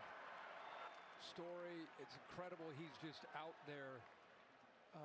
You know, like you and Reese indicated. I mean, to think about possibly losing his leg to being all the way back to being able to be on the field, that is right, almost parallel to the line of scrimmage. They called this a lateral. TCU with a quick recovery. But Marcus, the previous play is under further review. The ruling on the field was a backward pass recovered by TCU. I think this is going to be. I think it's going to be an incomplete pass. Bill, what do you think there? He's got to turn Bill's. Bill Amanye, our officiating expert. The play's under review right now, and it's a forward pass. It's incomplete. They'll get the ball back. I like when you say it with authority like that. Like there's you're just not even. Blind squirrel finds an acorn. There it is. Yeah, that looks forward, right? Yeah, I'm not really sure why they thought it was backward to begin with. That's pretty clear. You're not going to hem and haw at all. You're just saying that's an incomplete. I always try and tell you how I'd handle the call. And that's what we appreciate. And that's what it is. By the way, a lot of feedback on that LSU Clemson touchdown call. I've had a lot of it too. I can't tell you how many people called me and they said, officials and coaches said, oh, that's definitely a touchdown. And other people, it's definitely incompletion. I don't know what the hell the rule is. I mean, how do we? Everybody I've talked to that's still involved in the game, even some replay officials, all said touchdown. You know, he had the ball. Wow.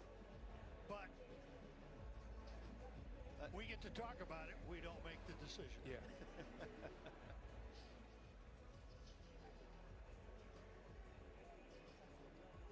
Here's Kevin Marr. After further review, it was an incomplete forward pass. It'll be third down. Holly, Max Johnson getting to come back out onto the field, and the rehab was a story of perseverance. Right. I mean, this was really tough. 3 hours a day, 7 days a week, Max Johnson. And he said, I remember texting my dad, I took my first steps today, so that here he is back running, back playing. I want to give a special shout out to his mom, Nikki, his dad, Brad. They had to move into an apartment here in Chapel Hill to help their son. He could not do anything. And I mean, it just makes me want to cry that he is out here playing tonight, guys. It's just such a story of resilience and determination. The scar on the right side, there, on the outside of his leg. Jeez. Max's brother tied in on the team, Jake Johnson. Look, Max just took a big hit and delivered the football. Jordan Shipp making the catch. The TCU defensive line continuing to push people around. This time it's to left guard, Banfield. Watch the push coming right through here. Just pushes him and hits Max Johnson right as he throws it. Oh, my gosh. I'm sure Max was wondering what that first hit was going to be like. It could have been a little less than that, I'm sure. But boy, did he stand in there and deliver the football. That's what I was so caught up in the hit and hoping he got up that didn't have full appreciation for what he did downfield with his vision downfield to find Shipp. Kirk, that was their first third down conversion of the night. Max going back to work, going to take a shot, got a man out there. It's complete. Making the grab is Javarius Green, his first catch of the night. And Max Johnson's giving him a little late spark with a 39-yard completion. Boy, he does a good job using his eyes this way to try to hold the safety and then take that shot down that left sideline. And by doing that, he held him just long enough to the middle of the field by looking him off, allowed him to be able to squeeze that in. McFadden almost got over, but he just kind of sat right on the hash with the experience of Max Johnson trying to freeze him there, not let him get a head start down that sideline. So since first time North Carolina had the football, this is easily their best drive. Inside 4.5 minutes to go, and see if they got the snap off in time.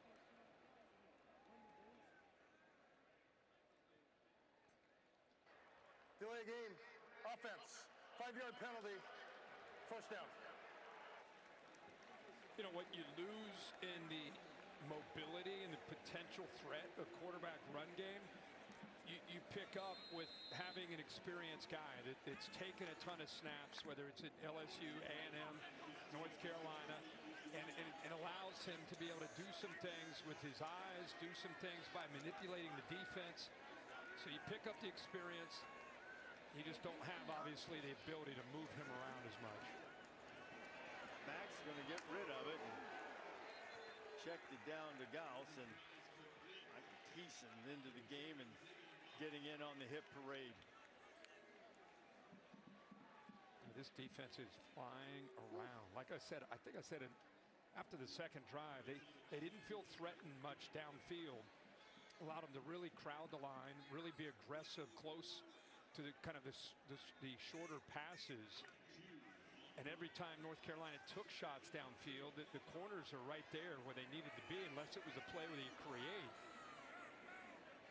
Until Johnson made that throw down the sideline. House has it. No running room. It'll be third down. Now Max Johnson getting his opportunity on the last turnover that Gio Lopez, the starting quarterback, had.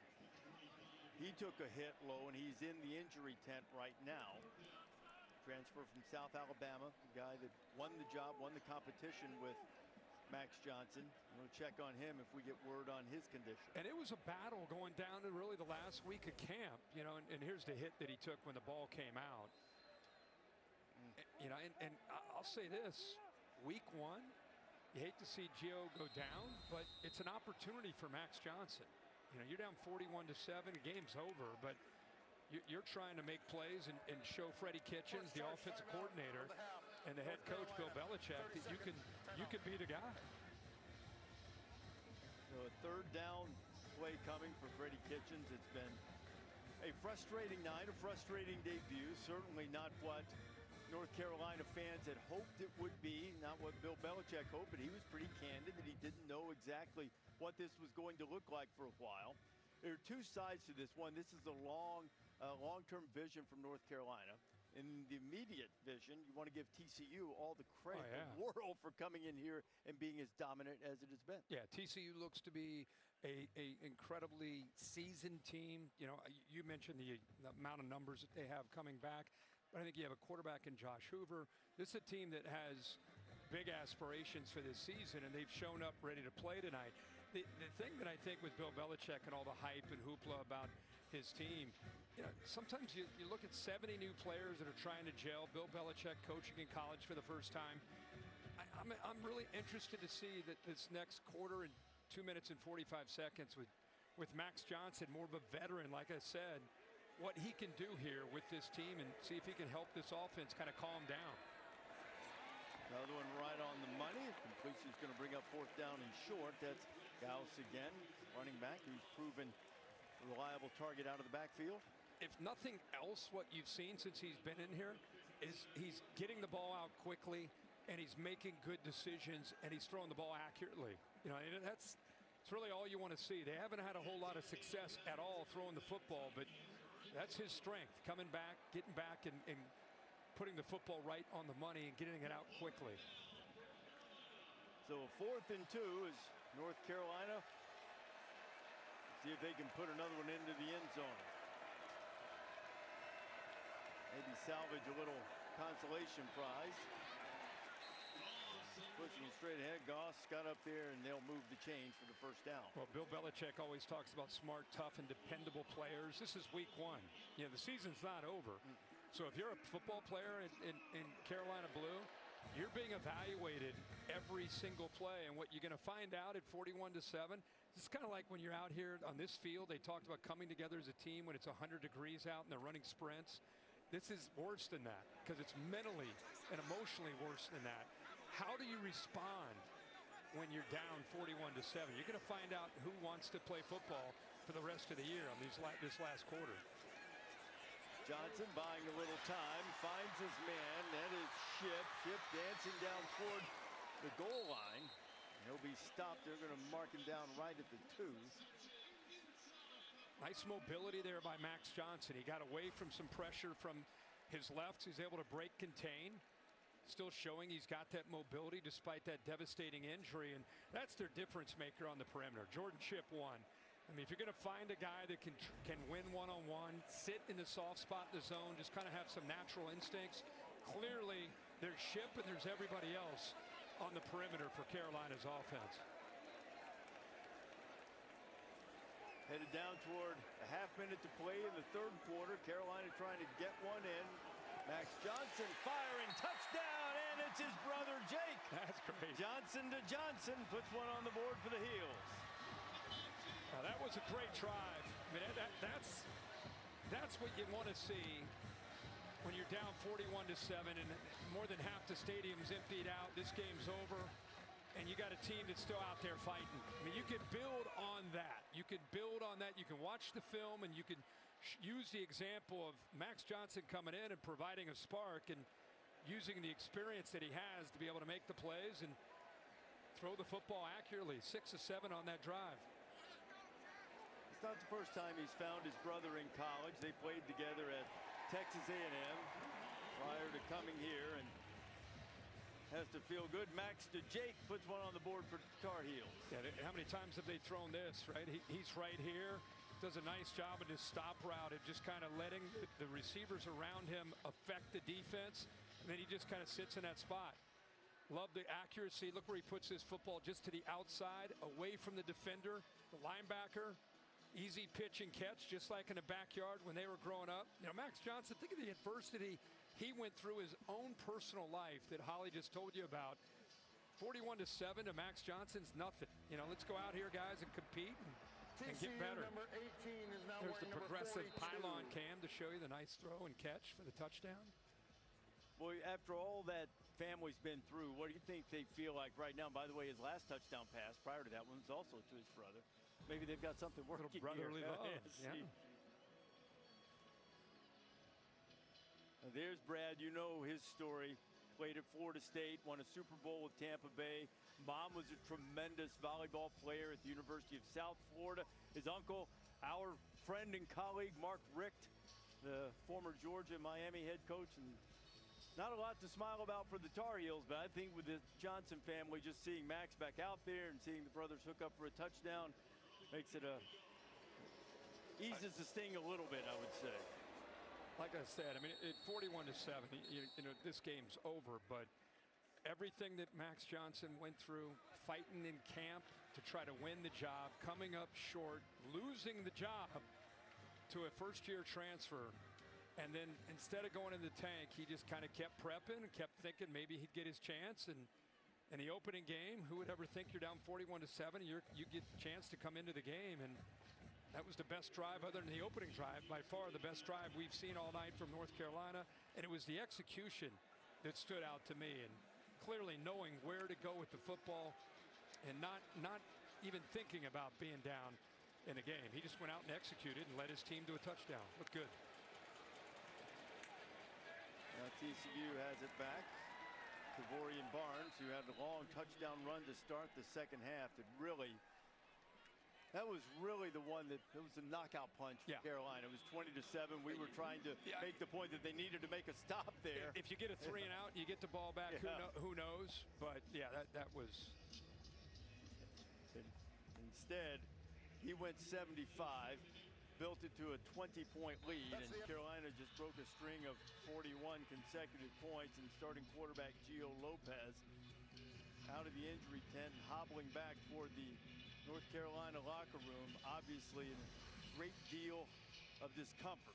As we welcome you back to Capital One Labor Day kickoff on ESPN. This kickoff week presented by Modelo. As we start the fourth quarter, Josh Hoover's still in there for TCU, and that's probably the worst ball Josh has thrown tonight. Holly? Well, guys, just an update on Gio Lopez. They don't give injury updates, but from what I observed, he came out of the injury tent really holding his right lower back and right hip. As you saw him walk up the tunnel, one of our cameramen told me that as he went through the doors, he just collapsed and started screaming. I know he's in quite a bit of pain right now, but that's all we know about Gio. I certainly hope this is not terribly serious. It was great talking with Gio yesterday. Just lights up a room when he comes in. Made the move from South Alabama. Still nothing but great things to say about Major Applewhite. His Flyers had a big night. He catches another ball from Hoover. And there's a flag back on the near side of the field at about the 33-yard line. They're going to get an offensive pick here. It was a nice mesh route. Just depends on if they thought that was intentional. It's the receiver to the left. It's Dwyer. You see the collision right there. Pass interference. Offense. Number 0. Half the distance to the goal. All you have to Third down. do on that, that's DJ Rogers. Watch from the tight end from the right. He's kind of looking up the defender and just kind of basically just not only gets in his way, gets his hands out. You could just tell his intent was to try to get in the way, and I think the officials did a nice job of feeling that, calling the flag. It's kind of almost like look out of your peripheral vision and accidentally Show your hands. Yeah, maybe run into hands. him. Make it look like you're running a route. You can't make it look like you're going out to block him. Man, those mesh routes are hard to stop in NCAA football 26. Go-to play when you need a completion. Especially man coverage, pitch and catch, right? In that video game? Yeah. Little shovel pass in there to Trent Battle. Battle had big touchdown run, almost picked up the 3rd and 21. They'll stop him a couple of yards short of the first down and bring up a 4th down. There'll be many things that are frustrating and chances to improve from week 1 to week 2 for North Carolina. But the biggest, I think, for Steve Belichick and his dad will be looking at the defense, and they The got previous play is under further review. The ruling on the field was a completed catch. He's saying that ball hit the ground. The underhand pass is fine. It's just a matter of that looks like it's on the ground. It's incomplete. But yeah, just the tackling. You know, it's one thing whether this is incomplete or complete, but he turns after catching this, or not really catching it, picking it up off the ground, and he turns and goes another 15, 20 yards. Well, as the replay booth has a look at this, Big 12 crew tonight. Not a lot of controversy. They upset Belichick, missing a couple of holds early in the game. The TCU has Abilene Christian next, and then what a showdown with SMU for the Iron Skillet. Especially after last year's game.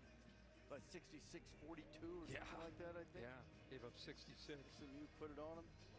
Then they play Arizona State on the road. So it's about to get real. North Carolina, on the other hand, Charlotte, Richmond, UCF, before a date here with Clemson. Anything surprise you over the last 5 days of college football? Was your biggest surprise? Well, I mean, I think Florida State. Yeah. You know, because two things. After further review, it was an incomplete pass. It'll be 4th down. Two things can be true in my judgment in both words. Number one, Florida State has vastly improved. They played with an edge. It was so physical and tough. Tommy Castellanos backs up. You So know, the good, talk man. that we talked about, he looked great. He looked like Kyler Murray out there. Yeah, Gus Malzahn, great job. Unreal. You're always going to be able to run the ball with Gus. Is Bama does that bad? Well, that's the other thing. I think it's also true that really even average. though Florida State is much improved, Alabama looked listed. But I'm just saying, I used the word lethargic. Yeah. They just looked like they were at a Tuesday practice to me. But are they bad, or is it just a rough week? You know, because Florida State looked really good, and Alabama could not have looked any worse. I think that had to be the biggest surprise of the weekend. Low snap. And TCU gets the punt away. Fair catch will be made by Will Hardy.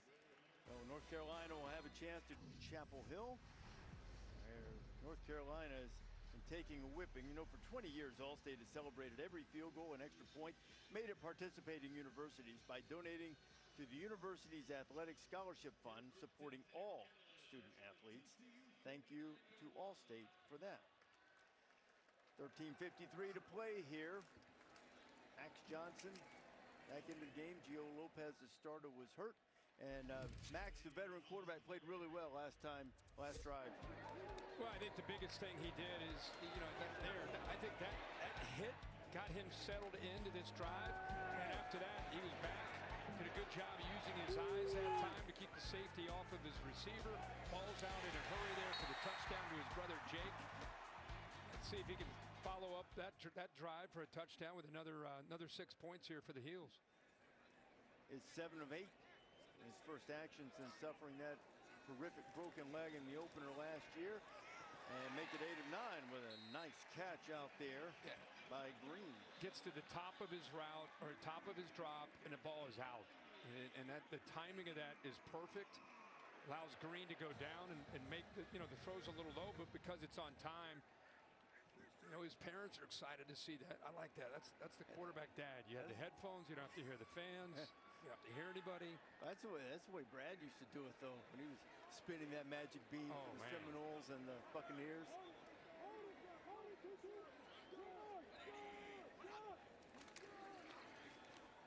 Johnson again, on target again. Catch by Alex Taylor. He's putting on a clinic right now with different throws, different levels. Again, we know it's 41-14, but if you've watched this whole game with us and you're looking at the clock, you're thinking, you know what? Max Johnson here is just giving these guys, he's giving them some rhythm. He's giving them an identity. It's allowing Freddie Kitchens as a play caller to attack in different ways. But he looks like the seasoned veteran that he is. You know, his attitude was great too. Gio Lopez was really open about how helpful Max Johnson has been. Said he didn't try to mess him up, though Carolina messes up there. And it's another turnover, I believe. Looks as if the Frogs got it, and they did. Yeah, I don't think the ball ever got in there, and I don't know if he was surprised to get the ball. Recovered by TCU, first down. I think that was Davion Goss that changed uniform numbers. 37's worn 37 tonight. He just never got it in, and it's the third turnover of the night. Zach Chapman was there to corral it. And 41-14, 11:47 to go. The Horned Frogs have the football back. First night as a college head coach.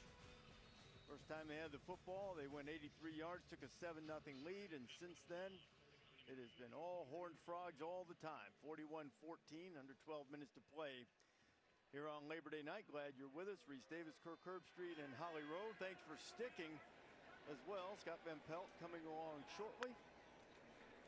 Reaction to this day, Josh Hoover's still in the game. And now they're running the football, and it's Nate Palmer getting his first action. And it'll be first down for TCU. And, you know, Bill Belichick, his dad Steve, obviously huge influence on him, longtime coach at Navy, other places, was running backs coach here in the mid-50s. That's Bill when he was 3.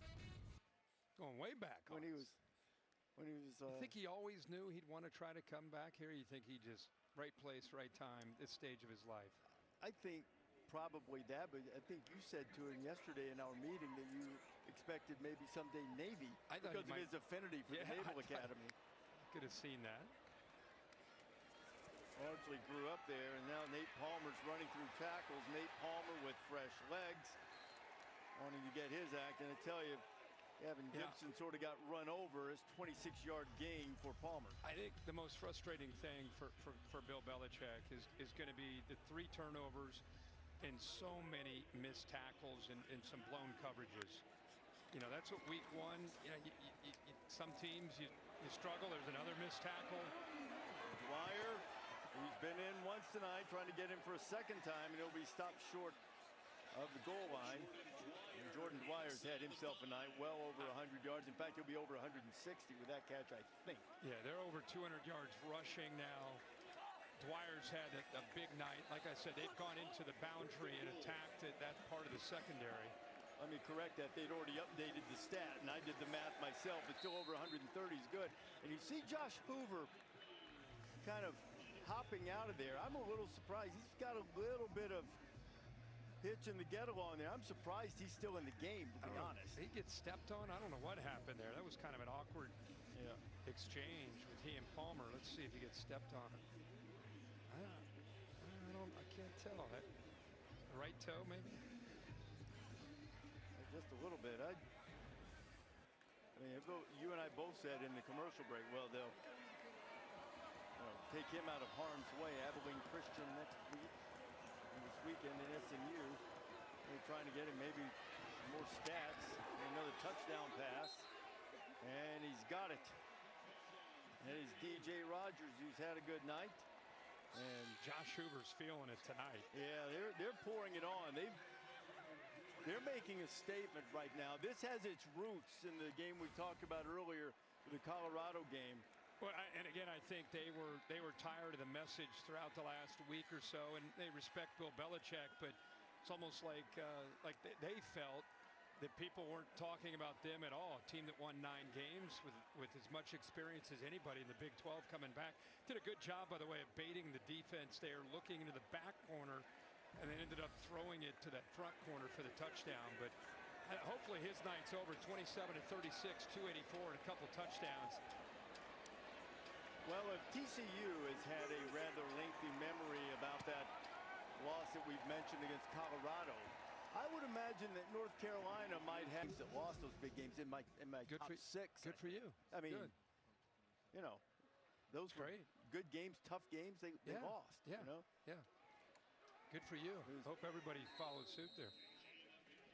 So here are some of the things that it all started off with. The highest rated show in game day history because of the love for Lee Corso. Sure. It was remarkable. What a day. Remarkable. Congratulations to him, to ESPN, the way they did the show. Ohio State did such a great job. They went on to win the football game against Arch Manning. We talked about this. Probably the biggest surprise was how dominant Florida State looked. Good for the Seminoles. Hopefully they stay hot. Kalen DeBoer back to the drawing board with his Alabama team. Have Georgia, by the way, coming up in about 3 weeks in Athens. And not too long until Florida State has Miami in the not too distant future. Yeah. And then, of course, you had a great one on Saturday. Oh, man, that was a good game. And tell you what, I think LSU might be the best team in the country with Garrett Nussmeier. And with that defense, they went out and got some critical pieces. Blake Baker's turned them loose. How about Carson Beck? I think a lot of people are like, Carson Beck, he's going to Miami, took the money, doesn't love the game anymore. He reminded everybody that he and the Canes are for real. That was a good football game, and boy, they executed well. The defense looks great. Canes are going to be tough this year. I agree with you, and you know what else? I thought C.J. Carr in Notre Dame showed a lot of guts. Yeah. Get back in that game. Yeah. Had a chance. You know, Miami has a reputation of being kind of a quiet, it's fan base, but they're one of those fan bases when they know they have a good team and they've got a team like Notre Dame coming into their stadium, they show up, and that is a loud stadium in a game like that. Huge advantage for them, and you're right. C.J. Carr, I mean, they didn't get the ball downfield. A lot of it was short passing, but they did enough to be very competitive for the majority of that game. And a couple of times late, perhaps bodes well for the future for Marcus Freeman's team. And I think with Arch Manning, I think they'll have a chance to kind of get back. That was a tough ask to go into Ohio Stadium, defending national champs with a quarterback that really hasn't. He had a couple starts last year, but this is it's his team now kind of moment against a really athletic Ohio State defense with Matt Patricia. But they'll go back. They'll learn from that. I think Texas is going to be fine. Tough schedule in the SEC, but I think at the end of the day, they'll still be a team that's going to end up making the playoff. I think so. I think Texas will be fine. I was really impressed with Julian Sayin. Yeah. I mean, I know that playing at home is in some ways sometimes easier than playing on the road, but he looked really calm. Obviously, he's got arm talent. Looked really comfortable. He just looked comfortable within the framework of the offense, and did a really good job of when he saw it. He got the ball out of his hands, and I think when the dust settles, I think people are going to look at Texas's defense. If they stay healthy, that is a nasty group. I mean, they got bodies on the inside that they rotate. They got edge, speed, and pressure. Really good at the second level with their linebacker play. Experienced secondary. I mean, they're going to be tough for any offense. And Sayin, I thought for his first start, looked good. Well, Josh Hoover's night is over. Speaking of quarterbacks who look good, Hoover was terrific tonight. Ken Seals, a veteran, played at Vanderbilt earlier in his career, has been at TCU for a while. He's in to run this thing out. John Denman, young running back. If they had hoped to get a few snaps tonight, now they're getting a chance to. Yeah, I think it's great for America to take a good look at Josh Hoover tonight. Guy that played every game last year for TCU, had a chance potentially to enter the portal and for some big money. Didn't even blink, didn't even take the call. He was just like, hey, I told my teammates I'm coming back. Who would I be if I if I broke my word, you know, I told my guys I'd be back. I want to be back. I love TCU. So he's back. He's got a big smile on his face tonight, and he should. And with his leadership and the system that they run offensively to go along with the defense that they have in the second year with Andy Avalos, there's a lot to like about Hoover and the Horned Frogs this year. This is going to be a fun team this year to watch. Holly? Well, guys, Josh Hoover's had a great night. You're talking about what a great young man he is with high character, but he's also really great off the field. There's a wonderful story on ESPN.com by Pete Thample about he was driving down the street in his truck and he saw an elderly woman out mowing her lawn. So he jumps out of the truck and goes and finishes mowing her lawn. And he said, I wouldn't want my grandma doing that, so I'm going to make sure somebody else's isn't. Another great story, Gus Bates, an 81-year-old man that he made friends with. They had lunch every Friday for the last couple of years until Gus passed away. And just a young man who wants to give back to his community when he sees people in need that might need his spirit and his chatting. He's there to make things better. Just a little glimpse of to who he is off the football field. Holly, a great family. Spent some time over the last couple weeks communicating with Alex. We talked about Caleb. He's an outstanding baseball player. His sister, Hannah, is coming for all of our jobs, working in sports broadcasting.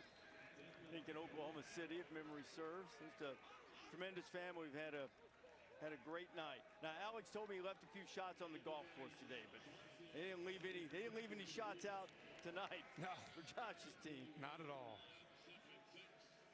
We're going to get a chance next Saturday night, College Game Day, going to Norman to see a couple of exciting quarterbacks. John Mateers made the move from Washington State to Oklahoma. Very successful in his debut. And Bryce Underwood at Michigan. Did you see the block Bryce Underwood threw on the touchdown run? I did. Sherrell Moore is the head coach at Michigan, going back to his alma mater. Before he takes an imposed break for a couple of weeks because of the situation involving Connor Stallions. But Michigan got off to a good start against New Mexico, and now the challenge will be much greater. And Oklahoma, a lot of pressure there to get that offense going with Mateer and Ben Arbuckle.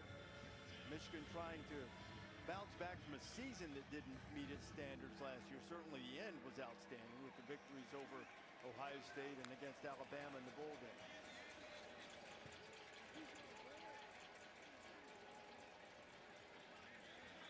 Inside 5 minutes to go. 48-14.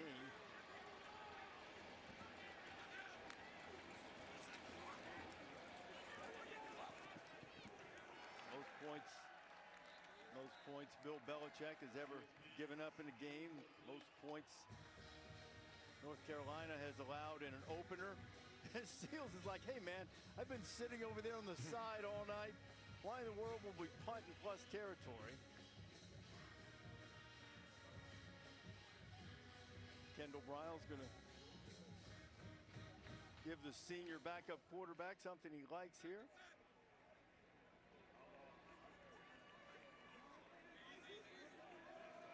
TCU has not let its foot off the gas, so they are playing the backups now.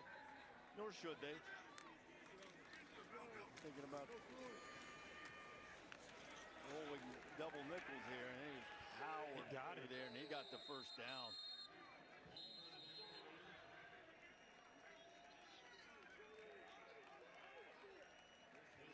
Let's have a look at TCU's schedule. They're off Saturday, then Abilene Christian in the Skillet game. I mean, it's not like you can catch a break. SMU at Arizona State, Coach Prime, on the road in Manhattan, Baylor at home, on the road at West Virginia is always tough. Yeah, that is a much more daunting schedule than I think some might think. Well, Kansas State had to pull one out of the fire against North Dakota on Saturday night after getting back from Dublin. Denman running through tackles, and that's why they like the youngster, 5'10", 210-pounder. Belichick hoping there will be better nights than this one. When it's 48-14, the team with the big lead is driving, and we've talked about next week. You know, we had a discussion at dinner last night. If College Game Day were an offensive philosophy or formation, what would it be? As I mentioned earlier, North Carolina allowing 48. That's the most points allowed by any Belichick coach team. If College Game Day the show were an offensive philosophy of formation, what would it be? I never thought we'd get this in tonight. But what do you, I mean, wishbone? I don't know, man. Know. I feel like we're multiple pro. You think we're multiple pro? A lot of different formations. Right. A lot of different things. Pete made his way in here. I appreciate that. Big fella. Come on, get up there, boy. And Peter's up here checking out your board now. Peter's 3rd and 2. Make the call here, Pete. Help us out, kid.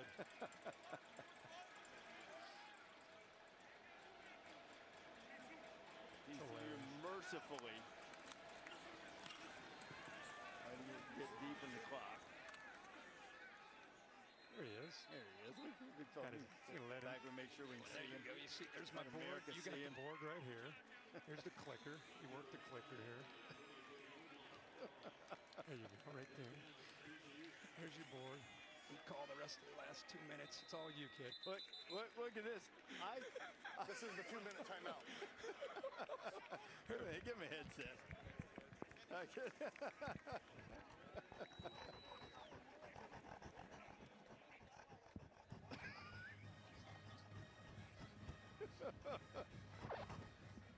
Well, the walk-offs to bring you debut of Bad Beat. Stanford Steve is there, and Reese, if you could go to a call to your man Hubert, he could get a Midnight Madness. He's got 40 minutes to get it together. I was down visiting with Hubert before the game. He was excited to go over and say hello to Nick Saban. Tar Heels going to be good. They had some recruits in today, I'm told. Yeah, we're going to get them rolling. What's here your again. breakdown of the ACC this year? Is Carolina the team? In basketball? I don't know. Too early? I think, yeah, a little early. We got time here to break that down. If you We can talk ACC football. Oh, yeah. I'm not, there are a lot of things I'd like to change about preseason predictions. I'm going to stick with Clemson winning the national championship. You got Clemson winning it all? I mean, you know. I think I'm going Penn State and LSU in the championship. LSU looked good, that's for sure. They could do it. LSU is, now again, you got to stay healthy, but they got a salty defense this year. Okay, now Nate Palmer has picked up the first down. You're not thinking Miami with Carson back after that game? I mean, I think it's closer than people think. I mean, if we get a Miami Clemson ACC championship game, that would be a really good matchup. Okay, they're gonna call off the dogs after we called in the dogs to help us out. Should have done that a lot earlier. Big fella was ready. He was in the bullpen waiting. Petey came in here hot too. But at halftime they said Pete's in the bus taking a nap. Boy, oh boy, he was ready to go now. He came in bouncing around, and there's going to be a little bit of a spring in the step of the Horned Frogs after this performance. Josh Hoover and company dominant on a night with Bill Belichick